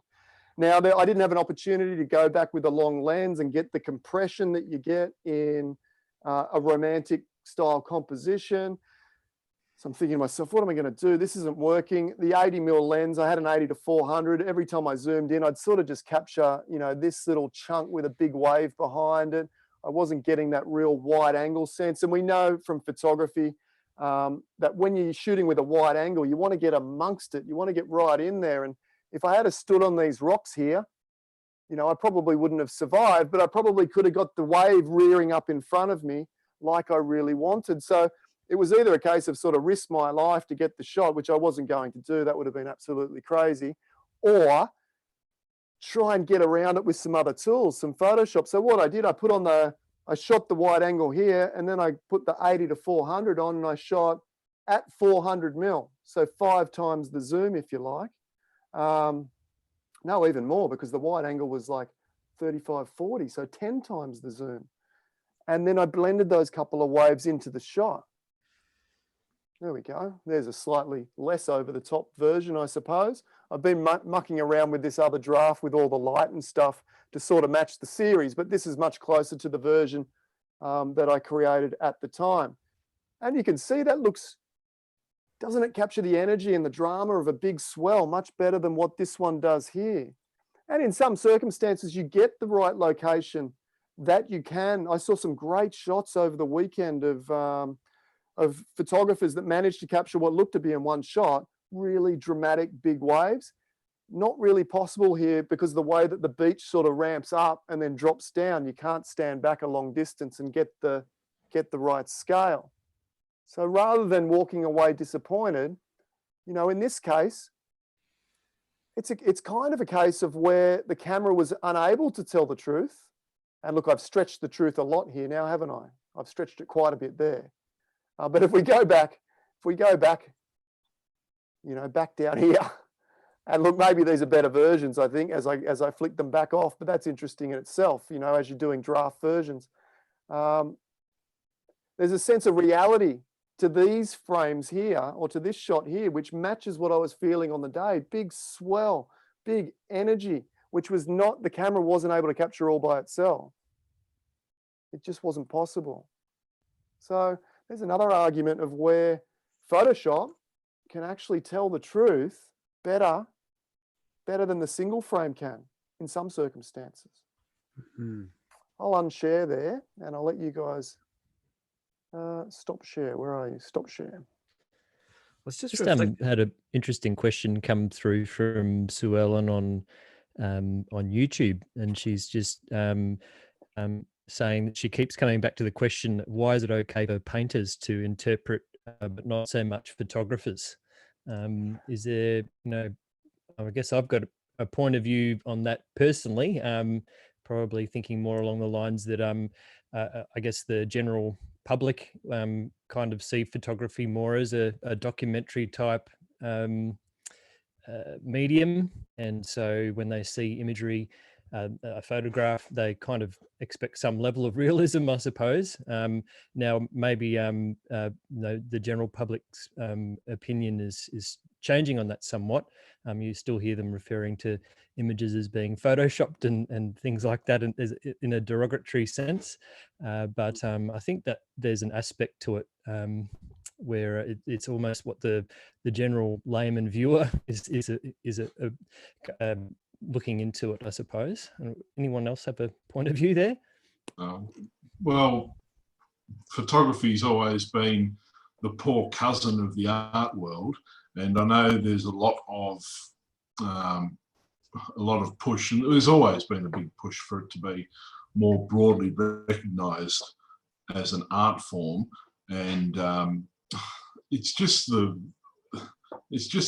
difference in capture and the way it's done. It's just going to divide people, because anyone can pick up a camera and take a photo, I suppose, but I don't think everyone feels they can pick up a paintbrush and make a painting. They shouldn't be regarded differently, really, I suppose, but with ifs and buts and maybes, and and I think that's the problem that photography's got in the art sense, that it can be used for so many different applications that I guess painting can all be different, but in the end it's still paint on paper. I'm probably getting a bit confused now, but it's a bit hard to sort of come up with a really good explanation just off the bat. Has anyone else got any ideas, Paul? I've sort of got a different tack in mind that I want to go down, so I wouldn't mind moving it just slightly sideways. I feel like if you guys have said your piece on this one, I think like the areas of painting, and we've already alluded to how there's cultural shifts in what's acceptable and the kind of style and techniques that people use. It's the same in landscape photography. So where there was certain technological reasons that originally black and white was the only option, there was no color. Then we moved into color, and that opened out another realm, and digital opens up another realm. But even just in our little 10, 20 years that we've been poking around shooting, you can see the influences that have shifted the way people have approached what they would discern to be a landscape image. When I first came on board, there was Flickr came on, and all of a sudden there was a capacity to be influenced and see a lot of other people's work that you'd never have access to before. And the internet has completely evolved and changed the way we see images and why. And Instagram has its own influence, but 500 pics was a big example where there was a huge influence I felt of photographers that were creating highly stylized and very, very highly polished finishing to their images, which became, and you could see people jumping on the bandwagon behind to produce the same sort of work in order to get to the top of the scale of what was shown. And and I watched the influence of, say, the culture of like the AOPP, which is very much, how do you stand yourself as a point of difference from an amateur photographer to a professional, because we're potentially using exactly the same equipment. And a lot of it has come in what you are capable of doing in post-production becomes the point of difference, because that is a craft that takes years to learn. Whereas modern cameras can do a lot of that work for you in terms of making sure you get your exposure correct and your focus is sharp. And different sort of competitions have their own influence and their own culture that we gravitate to, or particularly when you're very easily influenced early on in your career, you're looking up towards people that you are supposedly at the top of their game. I was heavily influenced by, and not with ease at first, I went to see the Shark Bay exhibition, Inscription, by Tony Hewitt, Peter Eastway, and Christian Fletcher and Les Walkling, and I thought it was one of the most incredible exhibitions I've ever seen in my life. And then when I flew over Shark Bay, I just went, wait a minute, that's green, not purple. Or that doesn't have that color, or like, where did that come from? And I was just like, oh my God, these icons of landscape photography, I realized completely altered the landscape, particularly through color. And I really struggled with that for a long time. How do I feel about that? These people that I saw as, you know, as the top of the game and representing the best of the best, and in landscape photography, we're having no qualms whatsoever about completely altering colors from one to another, not just slight shifts, but actual complete color changes. And I was just like, what the hell? And I read it. So just being aware of what you're influenced by, and noticing more consciously about what you're drawn to as well, or what inspires you, or because you're influenced by things because you connect with it somehow, or it resonates with you somehow, or some aspect of your self-expression gets really excited by, oh, if I could just do this with mine. And that might be a thought process, or it might be a methodology, or it might be a technique in Photoshop, and you've got to kind of figure that out. But I think it's kind of interesting just sitting here in this tonight. I've started to recognize some of my own influences that were probably a bit less conscious before I started this conversation, to be honest, and that I've been influenced sort of by over time myself. So yeah, I don't know if anyone has any more thoughts about that. Like I've been a little bit surprised by when I finally, you know, I would never have known that about Shark Bay until I went there myself. You know, I would have assumed that these guys were just amazing, you know, craftsmen, and that's what they did. And yet a lot of that was created in post, and it was about imbuing the kind of emotion they wanted, you know, like. Yeah. I think back in the let's go back to the film days, and back on talking about style again. If we go back to film days, you had a choice of what camera, what lens, which film, you know, all these different elements. And back in those days, they all had their own imperfections. You know, the camera body had imperfections. The lens might have soft corners or vignetting, and the film might have, you know, the way it rendered certain colors, or the way it rendered its black and whites, you know, different across many different films, and the way you exposed it and the way you developed it.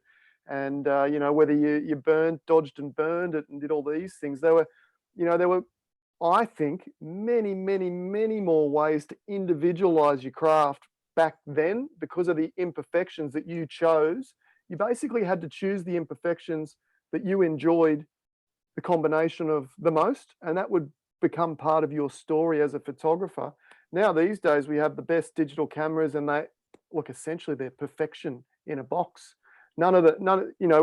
Cameras don't sell if they have vignetting, and if they have noise or grain, and if they have, you know, and if a lens is the same, you know, hardly anyone wants to use any of these banged up old lenses anymore.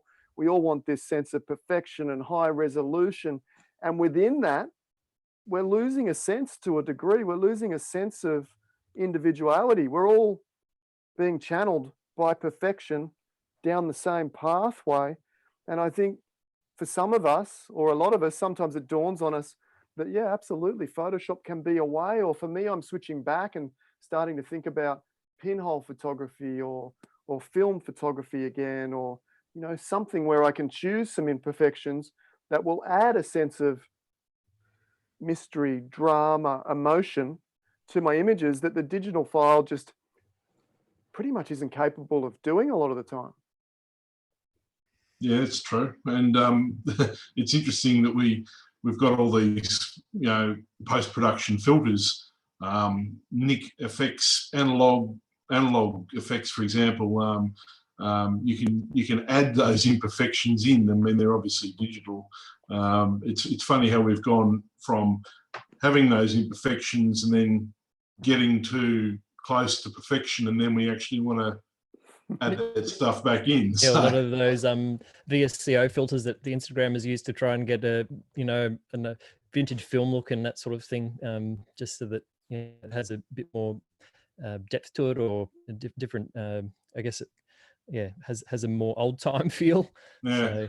There's a huge market in Lightroom presets there for a few years. It was based on very specific film types and the emulation of what they could have been, which I kind of enjoyed, because for a lot of newer photographers, they never would have had the chance to see or experience, what that was like, even though it's really not that long ago. I mean, I grew up in film days, and I loved a lot of certain films for their look and their structure and the grain structure in particular they had, and the way they sort of held light together, and the different kind of tone and hue that they imbued through them that augmented either portraiture or landscape depending on what you're doing.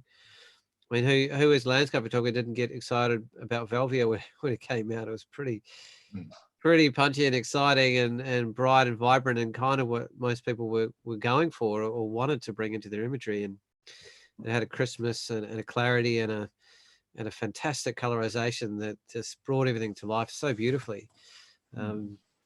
Actually, it had a half stop exposure. What's the word? Tolerance. So if you got it wrong by more than half a stop, you were screwed. Which is very, very different. And normal film, traditional film, even was quite forgiving compared to slide film. Just back on digital filters. I was just thinking, just off the top of my head, then Adam. We've been talking about how the effort that photographers have to go to spend weeks in the field to capture that 1 minute of light and get the perfect photo, and then now these days with Photoshop we can do that. But how do you feel about you're a master at Photoshop. You're a certified one, I believe, and you've gone to all this effort to learn how to do things in Photoshop that are really complicated, not everything complicated, but lots of complicated bits and pieces. How do you feel about the one-click solutions that every man and his dog applies? Like you might get 20 of them to choose from in Instagram, and you click it once and you've suddenly got this stylized photo. Is that the cheating of the the Photoshop world? What do you think about that? Well, it's interesting. I mean, I give presets and actions and whatnot a bit of a hard time. I take aim at it in my marketing spiel. This and that, and I do truly believe that you should learn the tools behind the process to give you a greater sense of creative freedom. But in saying that, I use Nik FX. In fact, Analog FX is one of my absolute all-time favorites. What I tend to do, though, however, is I'll go through and process the image and develop the image all the way to where I think it's finished. And then I'll try some of those presets. I guess a little bit like how some of the Instagrammers, and I think Luke might do this occasionally. Luke will clarify in a second. But, the image will be finished. And then, you might do a final little iPhone adjustment, get the last 5 or 10% out. And that's the way I tend to use these presets and actions is I think it's finished. I think, gee, that's finished. But then I'll put it through Analog Effects or something like that. And I'll just see if I can't because I'll get Analog Effects gives me about 8 different variations of that particular photo, as you might have seen, as do many of those other action sets. And I'll just look through them and think, does that one get closer to the mood I'm trying to get? Or does that one? And for me, again, it comes back to that consistency. I'm trying to develop my eye as to, what I really love or what I really want to see as a finished product in my image. And I just use my intuition when it comes to those filters right at the end, just to sort of, is that better? Is that closer to what I want this photo to look like?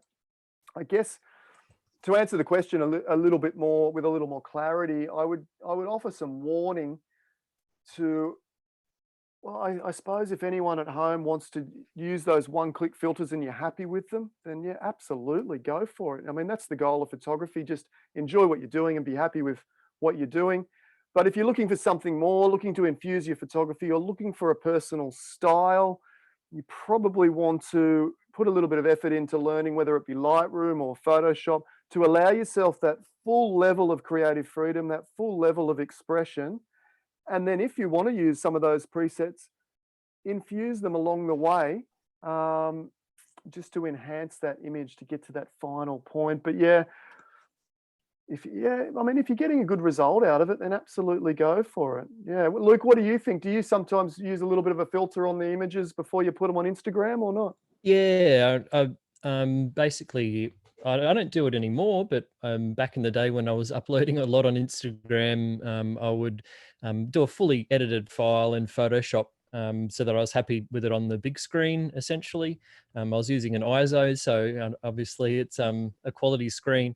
But then when I'd put it on my phone, which is obviously how most people are viewing shots on Instagram, I just didn't feel like it had the same feel to the image that it had when I was looking at it on my big screen. And you know, I guess in the process of cramming it down into the smaller resolution that you upload at, it just didn't really had the same feeling for me. So I actually, I used to, when I uploaded into Instagram, I'd actually tweak it a little bit just to, modify the contrast, brightness, highlights, and just sort of give it the sort of re-render it, I guess, in a way, into the way that I sort of had it before, but in the larger size, if that makes sense. So it's definitely good to optimize images for the medium that they're going to be viewed in. Definitely. Yeah.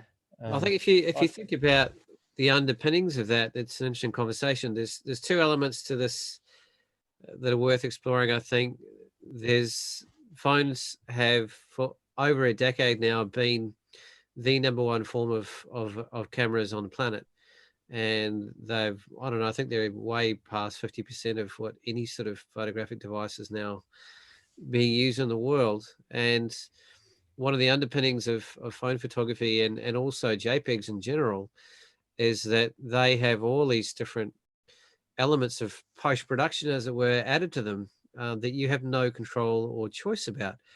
Every time you push a button on any device that produces a JPEG, even any sort of point and shoot camera, even, it applies sharpness, it applies saturation, it applies contrast, and it gives it a color temperature. And it shrinks it 4 times by some algorithm that you have almost no say over. And so I remember on the first night of our light collective trip on the Tarkine with Luke and Matt Palmer and Ricardo, I went out and I posted a photograph that I put up, and one guy was like, "Oh my God, it's amazing. What sort of camera you're using?" And I just like, "Dude, I just took that on my phone." And they was like, "What? It's incredible. What did you do? What did you filter out?" I didn't do anything. And it was like, and I look back through my raw files from my camera, and for the life of me, I can't get them to look anywhere like that phone did. It did all these things to it that I got no idea how to reproduce. And it's just like commonplace now, like the capacity of these cameras to use HDR technologies and blend exposures together and add all these algorithms in that are even intelligent enough to understand the context that they're taken in, whether it's a portrait or a landscape or a night shot. And we're sort of giving away a lot of our capacity to evolve the image to these devices and these machines that are doing it for us, because there's algorithms that they look at on Instagram and these huge volumes of images that they can see what appeals to people. And they build up all this computer technology that can understand and do the maths and the figures and the zeros and ones as to what people are drawn to more, and they build that into their machines, and the cycle keeps refining itself. So it's quite an interesting part of landscape photography, or any sort of photography really, but landscape photography has an element of an expectation of realism, probably a little bit more than some other genres, you could argue. And I think it's an interesting conversation about how in the future we're giving that away more potentially. Yeah. Fascinating. I think that as photographers, that we really have to keep ahead of the game, because the phone technology, for what you're saying, I mean, really the HDR photos that come out are just really, really good. Just handheld stuff, just even the night scene stuff. I mean, it's on small sensors, and if you zoom in too much, you'll see what the imperfections are. But my goodness, they can take an image that is very, very high quality to an average punter, and I think part of this conversation that's relevant is that we have to keep progressing the photography genres to keep ahead of the average punter, and I think that's where the creative elements and the art form of photography, which it pains me to say somewhat because I'm not really doing that work, but I think that's probably where not the entire future, but certainly a big part of the future is going, simply because if you want to be known as a photographer, you have to be better than the technology that's in the hands of the average punter. Yeah, that's really, really interesting. And Yeah, how do you keep ahead? yeah, as Paul said, with the AI and the ability for these huge, like Google and whoever else, to reference what is good, what makes a good image, and then essentially, Photoshop is just applying values, whether it be color or light, into specific pixels. And if Google can figure out, which it's not far from doing, I believe, what is more appealing than something else and how to process that to be appealing, then the average punter already, then has access to, creating awesome photos. And it sort of lends itself back to what I said before, where I said when the camera was developed, all of a sudden, all of the painters suddenly become much more expressive. And I'm wondering if, once AI makes processing photos well, not so much the capturing, but processing photos rather easy, so that everyone can have pretty epic, pretty awesome photos for Instagram, Facebook, that maybe we'll get an explosion in self-expression once more. I think that might be the case. I think the AI side of it's a bit depressing from my point of view. I think to have so little input into it yourself is quite depressing, and it's definitely going that way. I mean, we've seen the technology and it's amazing, but it's very depressing. No, I agree 100%. Yeah, Well, I don't I like to see think it's where some of the pressure has come from in post-production, like I said, is, I'll cover it again, but we'll maybe go into a little bit further. Like, the technology of the cameras is so good that it used to take a decade before you could create really consistent work in the film world, where you could take on a professional commercial job and know that you are going to get the consistent results that your clients needed or expected. There's no feedback whatsoever at the time. If you stuffed it up, your entire job's on the line, and you couldn't go in there without those years of skills behind you. And now we have these incredible tools that give us immediate feedback that we can hide from our clients and know straight away if we screwed it up, and basically correct it on the spot, that we never had before. So it's sort of like the entry point is so much lower than it was to move into this realm and consider yourself a professional. I mean, that's a whole other conversation again about what that means. But I felt like that's put pressure on post-production, because it has been up to a point. And we're arguing now that maybe that is going away now, that the skill set in post-production was a way that you could stand out above the average amateur photographer. And because the software is evolving so quickly and automating so much of it, that gap's getting smaller, I think, outside of maybe some very specific subgenres of people like Sue Ellen's sort of work, where you're not going to be pulling that out of your hat anytime soon without years of craft.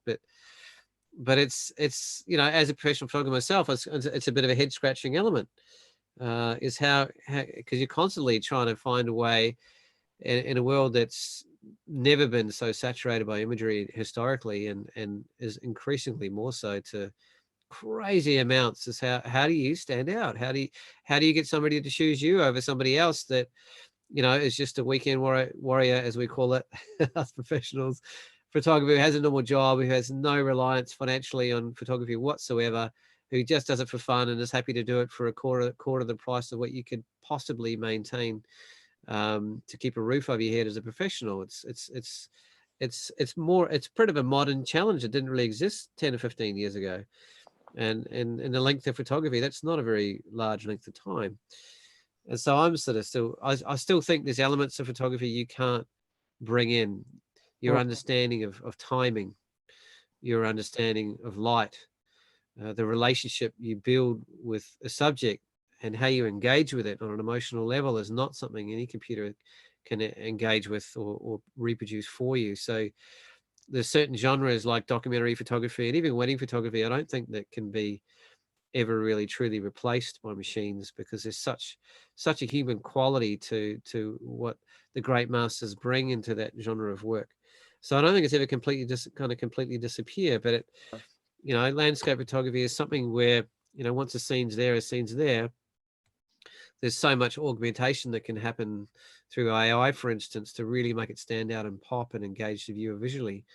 Yeah, I don't think there's an aspect too that I don't know how well AI is going to be able to appreciate beauty and understand drama and mood and things like that, and help to instruct the actual photographer themselves to point the camera in a certain direction. And I mean, there's a, you know, I think that whole aspect. Maybe the image quality would be better, but yeah, whether or not the actual content is I think is certainly up for debate there. I actually wanted to ask a question while I can also, that had been submitted by Aaron Gulick, and he's just asked around how we feel about composites and landscape.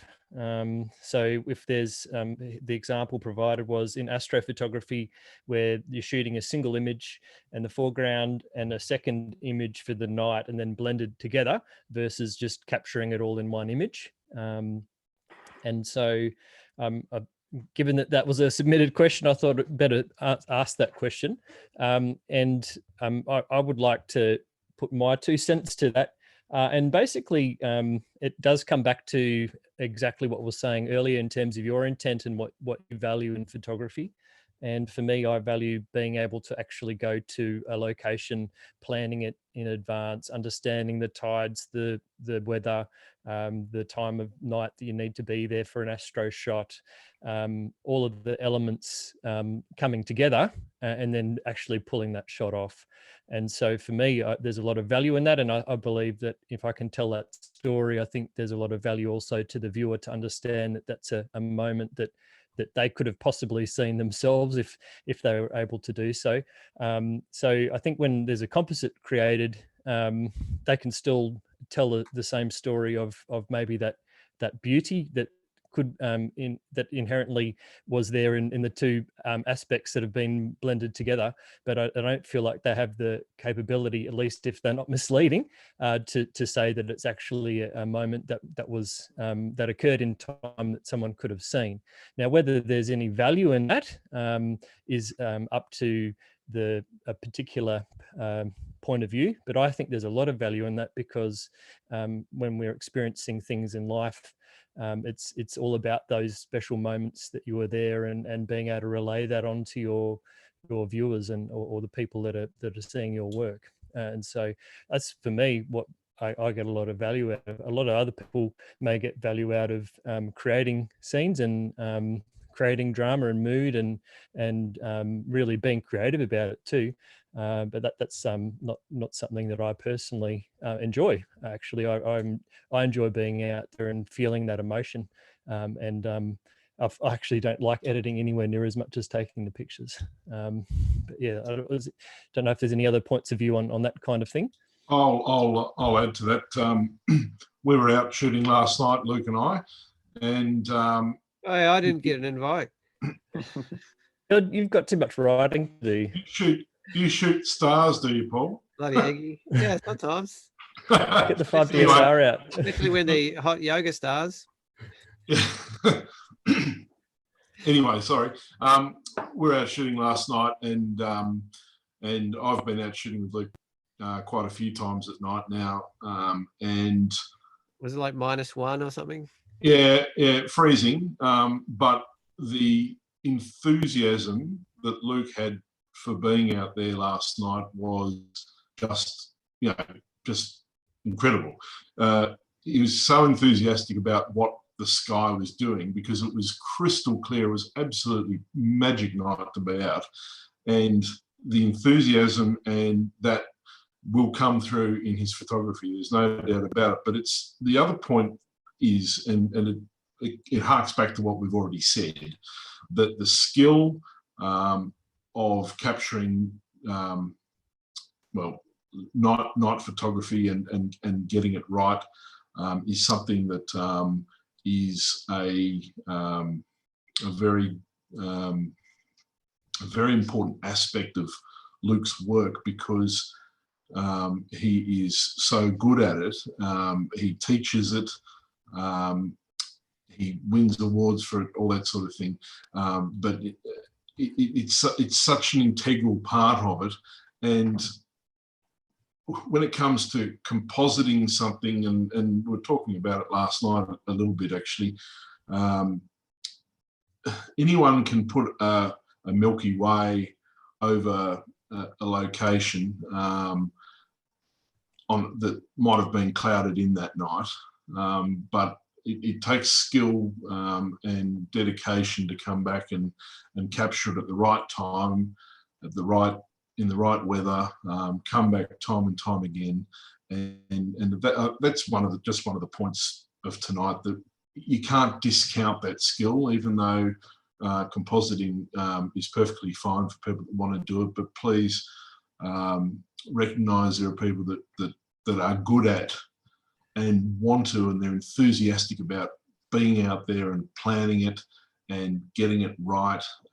And when you do get it right, you get a wonderful feeling, and that certainly shines through in Luke's work, which is all completely authentic. I mean, he's got this amazing shot, and I know you love this one too, Adam. The shot of the Milky Way rising over the Western Arthurs, and he's got the quarter moon that's shining there, and quite frankly, that is probably the most incredible night shot I've seen in Tasmania of a Tasmanian landscape or nightscape. Yeah. And it's completely real, and it would be, if someone went to that location, the Western Arthurs, and then didn't get those conditions, and then decided to put a Milky Way in over there and do a really good job of it, it would take away, and this is one of the aspects, it's difficult, but it takes away from what Luke has done. Now, Luke had been there more than once in that location. So several trips he's been up there, and it took him more than one trip, several trips, and going at exactly the right time, because he chose that time because that's when he knew the stars were going to be like that. And if the weather cooperated, then he was able to get that shot. And that's an extremely difficult shot, extremely difficult thing to do, that walk. It's not easy at all. And it just shows that dedication. And I think that's, just one aspect that just has to be respected in when we're talking about all this. And yeah, back to my understanding of things, and we have to respect those that also that do the Photoshop work and do it really well. But there's different reasonings behind it all, and that sort of thing. So Nick, how do we do that? How do we maintain that respect when you don't know? I don't It's not know. an even playing field out there on social media, and I'm not necessarily going to know when somebody's dropped a sky in or not in a certain place, because I don't have that specific knowledge of that time of year and so on. And I think I like the idea of of knowing somebody's done that by having to go there 4 times, and somebody who just dropped it somewhere else. As much as I respect the outcome, I wonder how we can do that. Like, are there certain things we need to put in place, or that would be nice to do, or can invite the community to do to even the playing field a little bit more and honor those people that have gone the extra effort? People that know Luke will know that his night images are genuine and just as they were, as such. So that's, like Adam was saying before, about building your reputation in your portfolio. So people that follow Luke will know that. And I know there's a likelihood, if I'm looking at Adam's work, that he's been more creative and that he's done certain things, and I'll appreciate it in that context. To the average punter that may not know between Adam and Luke, I mean, does Luke have to boast on his post, that he strolled up there, you know, 4 times before he got that shot, and it doesn't come across well. But at the same time, can we ask those that are compositing and similar, can we ask them to disclose all the details of that composite? And I know some people do. I mean, I know Mika Boynton put up a shot the other night, a beautiful shot, reflected. It was a mirrored shot. I mean, she didn't have to disclose it. It was an artistic creation because it was obvious that it had been mirrored. But she did say, you know, this is an artistic interpretation, and she explained it, and it came across really well. But I know there are some that don't want to do that. Should it be ethics in this genre that if you do certain manipulations that you write it down in your post? I mean, but once your words are taken away from that post and it's shared without those words, then that aspect's lost. I really don't know what the answer is, but that's another aspect that we haven't got into yet. Ed, I'd love to hear your thoughts on this one. I think I had a couple of thoughts, just tying or a couple of those last points together. For me, yeah, look, I'm a bit notorious with the stars, and Luke probably just shakes his head and thinks, "Oh dear, what's he done? He's put stars behind or something." But the stars were behind all of it. I just moved them around a little. No, they're very accurate.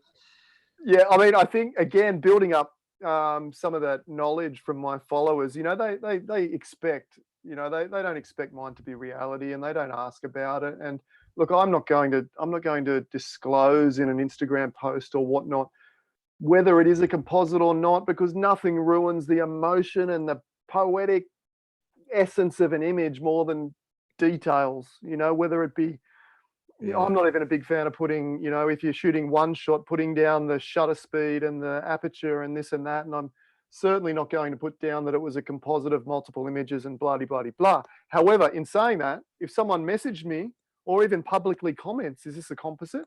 I'm like, "Yeah, of course it is. It's mine, you know, this and that." So full disclosure, but I won't generally put it in the obvious, you know, description of the image, because and this ties back to something else. The description of the image is extraordinarily valuable in the image itself. You know, the words that you put with that image help to tell the story.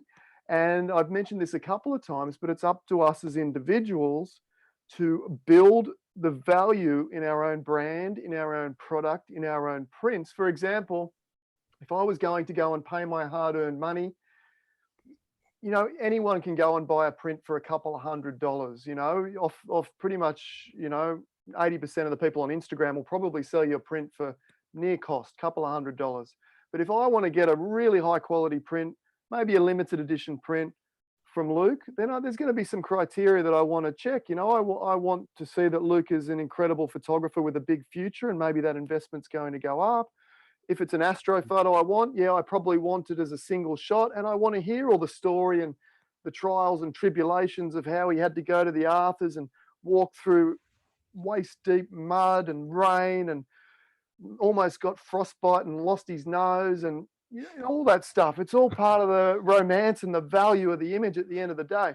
And I think that's one way we can differentiate ourselves from the rest of the crowd. And this comes back to that whole AI, Google can do a better job than we can do. The one thing machines will really, really struggle to do is be poetic and tell the story and capture the essence and all of that good stuff. And that's all value. And that's, I think if anyone's really concerned about what the other guy's doing, worry about adding value to your own work, whether that be by building a better portfolio, telling better stories, building better connections to the landscape, and having more emotion and more human connection in your images. I think that's the most important element to any of this conversation. At the end of the day is connection. You know, connect to the landscape, and you'll be able to connect to your audience, and maybe you'll be able to sell your prints for thousands of dollars.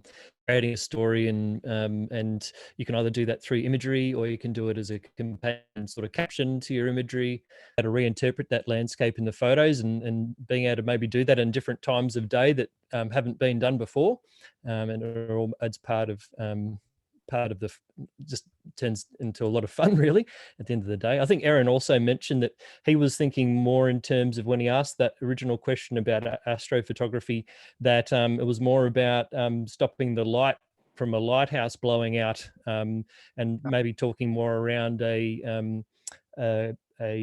an exposure blending type situation, which I guess when you're looking at these kind of aspects, whether you're exposure blending or if you're actually taking a sky from one place and putting it somewhere else, there's differing levels. It's like a spectrum of how far you want to go. If you're trying to be more of a traditional or realist sort of photographer. And so obviously if you're blending the same scene multiple frames without moving the tripod, that's generally regarded as being quite authentic to the scene, because you haven't moved anything around. I guess with, say, astrophotography, if you just drop a Milky Way in anywhere, you actually may be creating something that physically isn't possible, because the Milky Way is only ever present in certain parts of the sky at certain times of year and night. So if you've got Eastern Rise Milky Way, but it's in the northern sky, then it's going to be pretty obvious to people that know that location that didn't happen. And so you don't want to really have to be looking over your shoulder wondering if someone's going to find you out that you've constructed something that wasn't real, if you're trying to kind of make out that it was, in that sort of sense. Now, should they have said that it's not real? And that, I mean, that's really a bit of a debate, and well, I guess that's why we're here now, in a way. But it's interesting to see, like, Milky Way shots from Iceland where you can't actually see any Milky Way in Iceland and things like that. So, those aspects, you're creating something that looks real but isn't possible in the cosmos as we know it.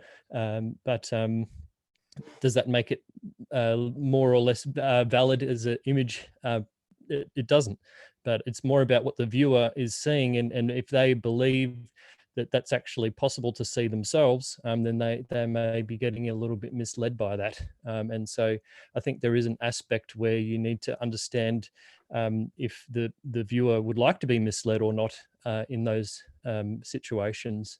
I certainly would hate for my viewers of my images to feel misled by anything that I've created, and I guess that's one reason why my viewpoint of the way I create my images is the way it is.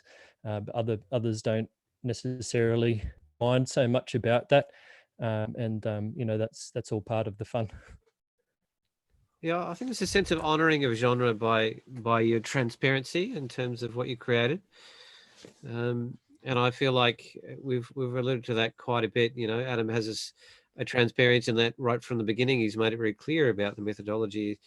Is all doors are open in terms of what I'm trying to create, and there's no hiding or beating around the bush or pretending otherwise. And if you, even though he's got to a point where he doesn't need to shout it out, he's quite happy to disclose it if anybody asks.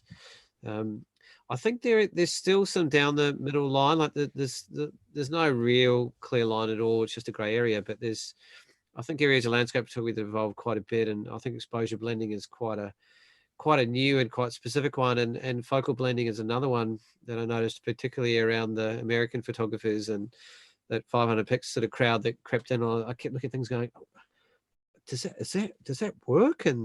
Or like, how did you get that close to the flowers and still get that mountain in the background and it still looks so tall? And I was just doing my head in, and I had no idea what was going on for ages until someone explained to me, oh no, that's like 2 shots, and the back shot's shot with a 200mm lens and the front shot's a 16mm wide one, and they blended them together into one shot. And I was just like, oh God, how do I feel about that? Because how am I meant to know that? It's and then there's this whole stylization process that happens around it in terms of the nth degree kind of photoshopping finesse that sort of makes them look incredibly surreal and really quite sexy and sensual and elegant in a way. But I look at it and go, I've got no idea how to do any of that stuff, and I've got mixed feelings about how I feel about it. But it was, and that created almost a culture of people around it that built that more and more, and then those people were teaching those techniques to how to do that. And so my conversation further back about noticing your influences and understanding how there's different kind of cultural aspects to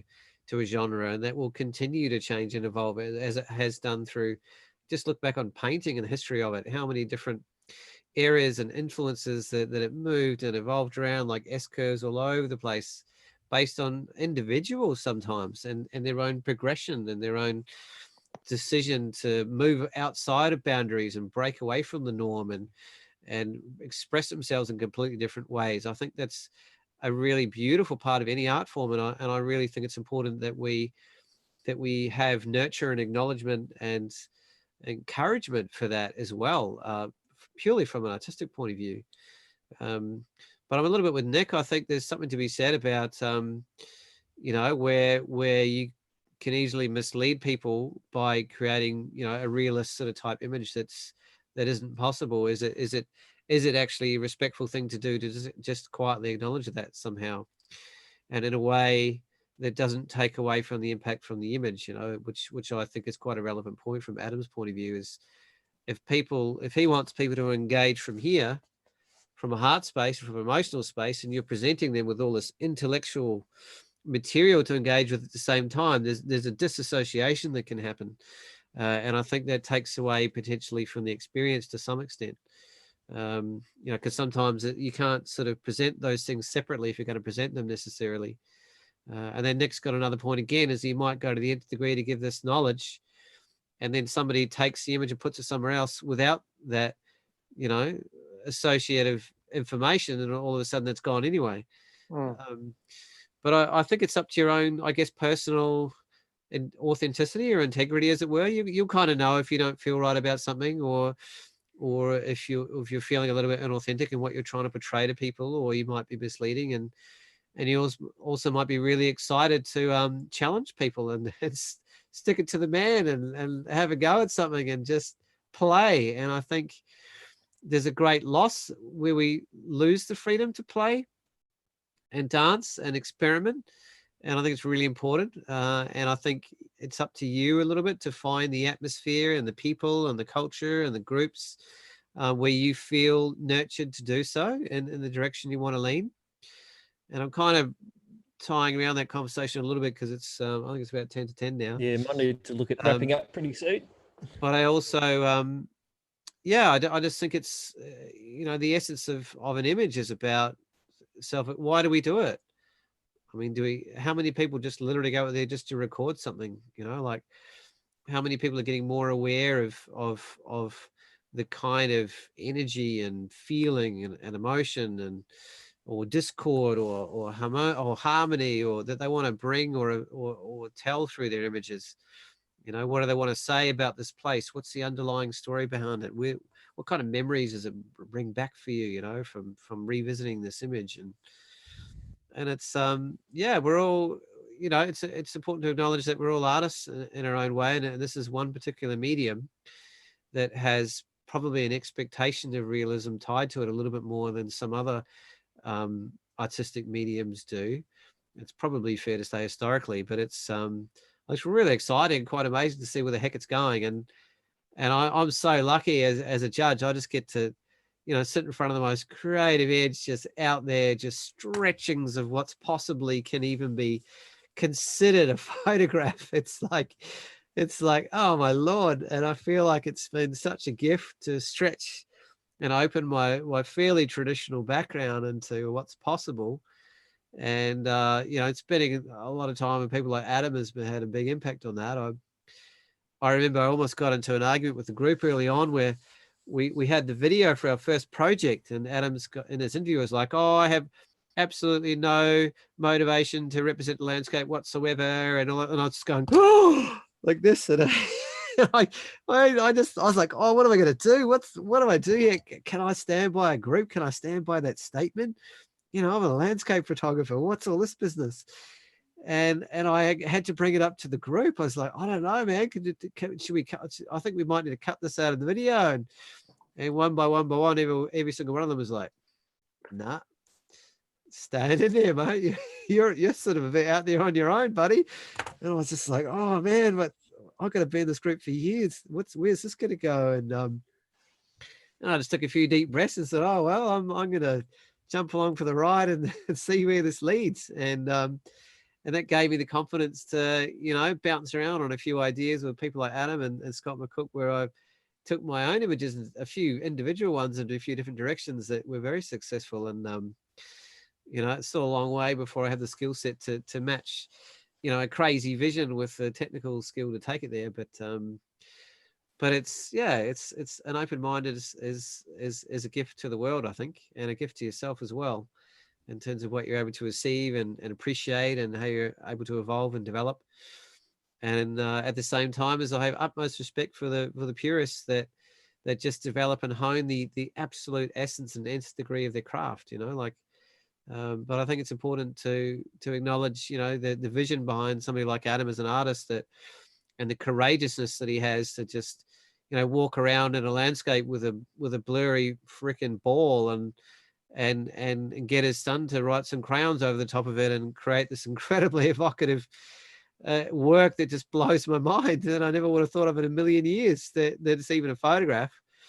And you know, hats off that you know, what's going through his mind and his heart and his being, that he comes out with these ideas. And yeah, it's a wonderful thing to appreciate. But you know, landscape photography's a love, and I think, you know, tying it a little bit back to last week, if we can also keep in mind about how the intention behind what we're doing is really at the heart of an image.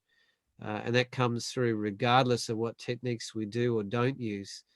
And to keep that real heart and spirit and flame alive inside you, whatever that may be for the phase of life that you're in, is where the true power and authenticity in any landscape image will come from, I'd hazard to say.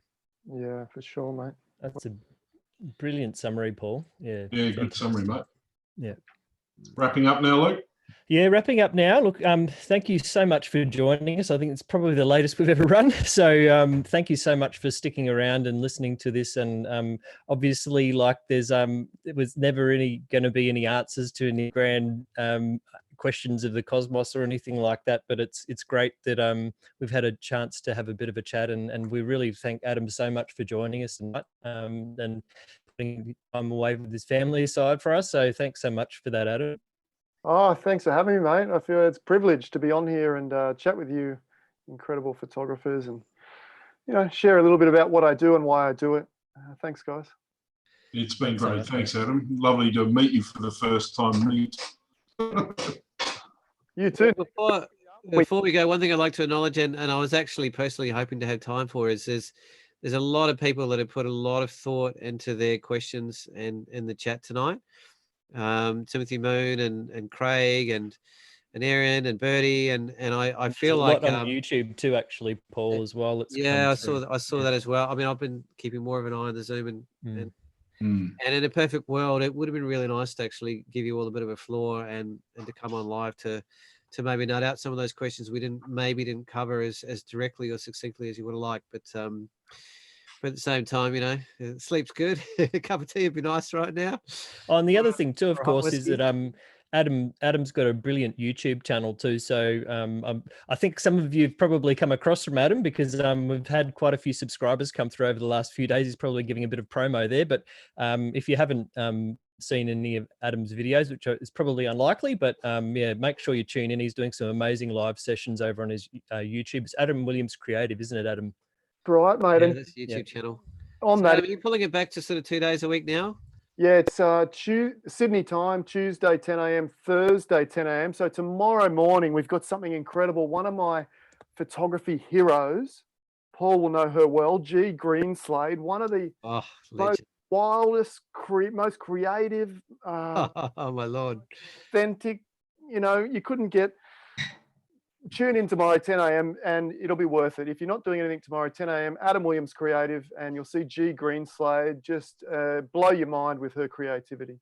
Absolutely. Yeah, if you want to meet someone that is not only willing to throw the rules out the door but make up her own that you didn't knew physically existed, then you hang out with that lady. Yeah, she's a hero. She is raw, passionate creativity at its absolute essence. I'm nervous. I think she's a bit of a live wire too. So she's an absolute live wire. So take a deep breath, Adam. Maybe have a little extra something in your morning coffee, mate. But I'd incredible. like to incredible say to human. all you guys, thanks very much for a very informative evening. Oh, thank you're you, very Bertie. Hope you welcome. enjoyed Welcome, that. Bertie. Thanks for all Thank your really thoughtful questions as well. And Adam, I'll be there in the morning. And yeah, we might have to carry on some of these conversations, Timothy, because some of your questions were really quite superb and really on point, and could have taken us down a lot more rabbit holes. But you know, we're pushing on 2.5 hours now, so Yeah, good questions, Tim. Well done. yeah, really appreciate that. I felt like we didn't quite get to honour your contributions there in particular, but I've been really enjoying them and processing them, and they filtered through on some of the ways that I replied to my questions too. So thank you. All right. Well, with that, thanks once again, Adam, and thanks everybody else for joining us. And we'll be the same time next week for an aerial special, which should be. We have so far we have Mika Boynton and Scott McCook and Tom Putt, and I'm about to ask Christian Fletcher, I think, and potentially one other. So we want to make it a bit of a modernist kind of expert sort of panel on what it is, where it's heading, why it's so significant these days, and we want to have a little bit of fun with it with the panel as well. So that could be quite interesting. I've got some ideas up my sleeve to make it just as interesting for the panelists as for the audience. But it is, it's quite a growing and very exciting, specifically unique genre to Australia, I think, around the world, in terms of just how much it's been taken on, and be really, really fun to give it a good poke with a stick like we have tonight. All right. awesome. All right. Well, see you again next week. See you. Bye. See you guys. everybody. Bye. Thanks again, Ads. See ya. See ya.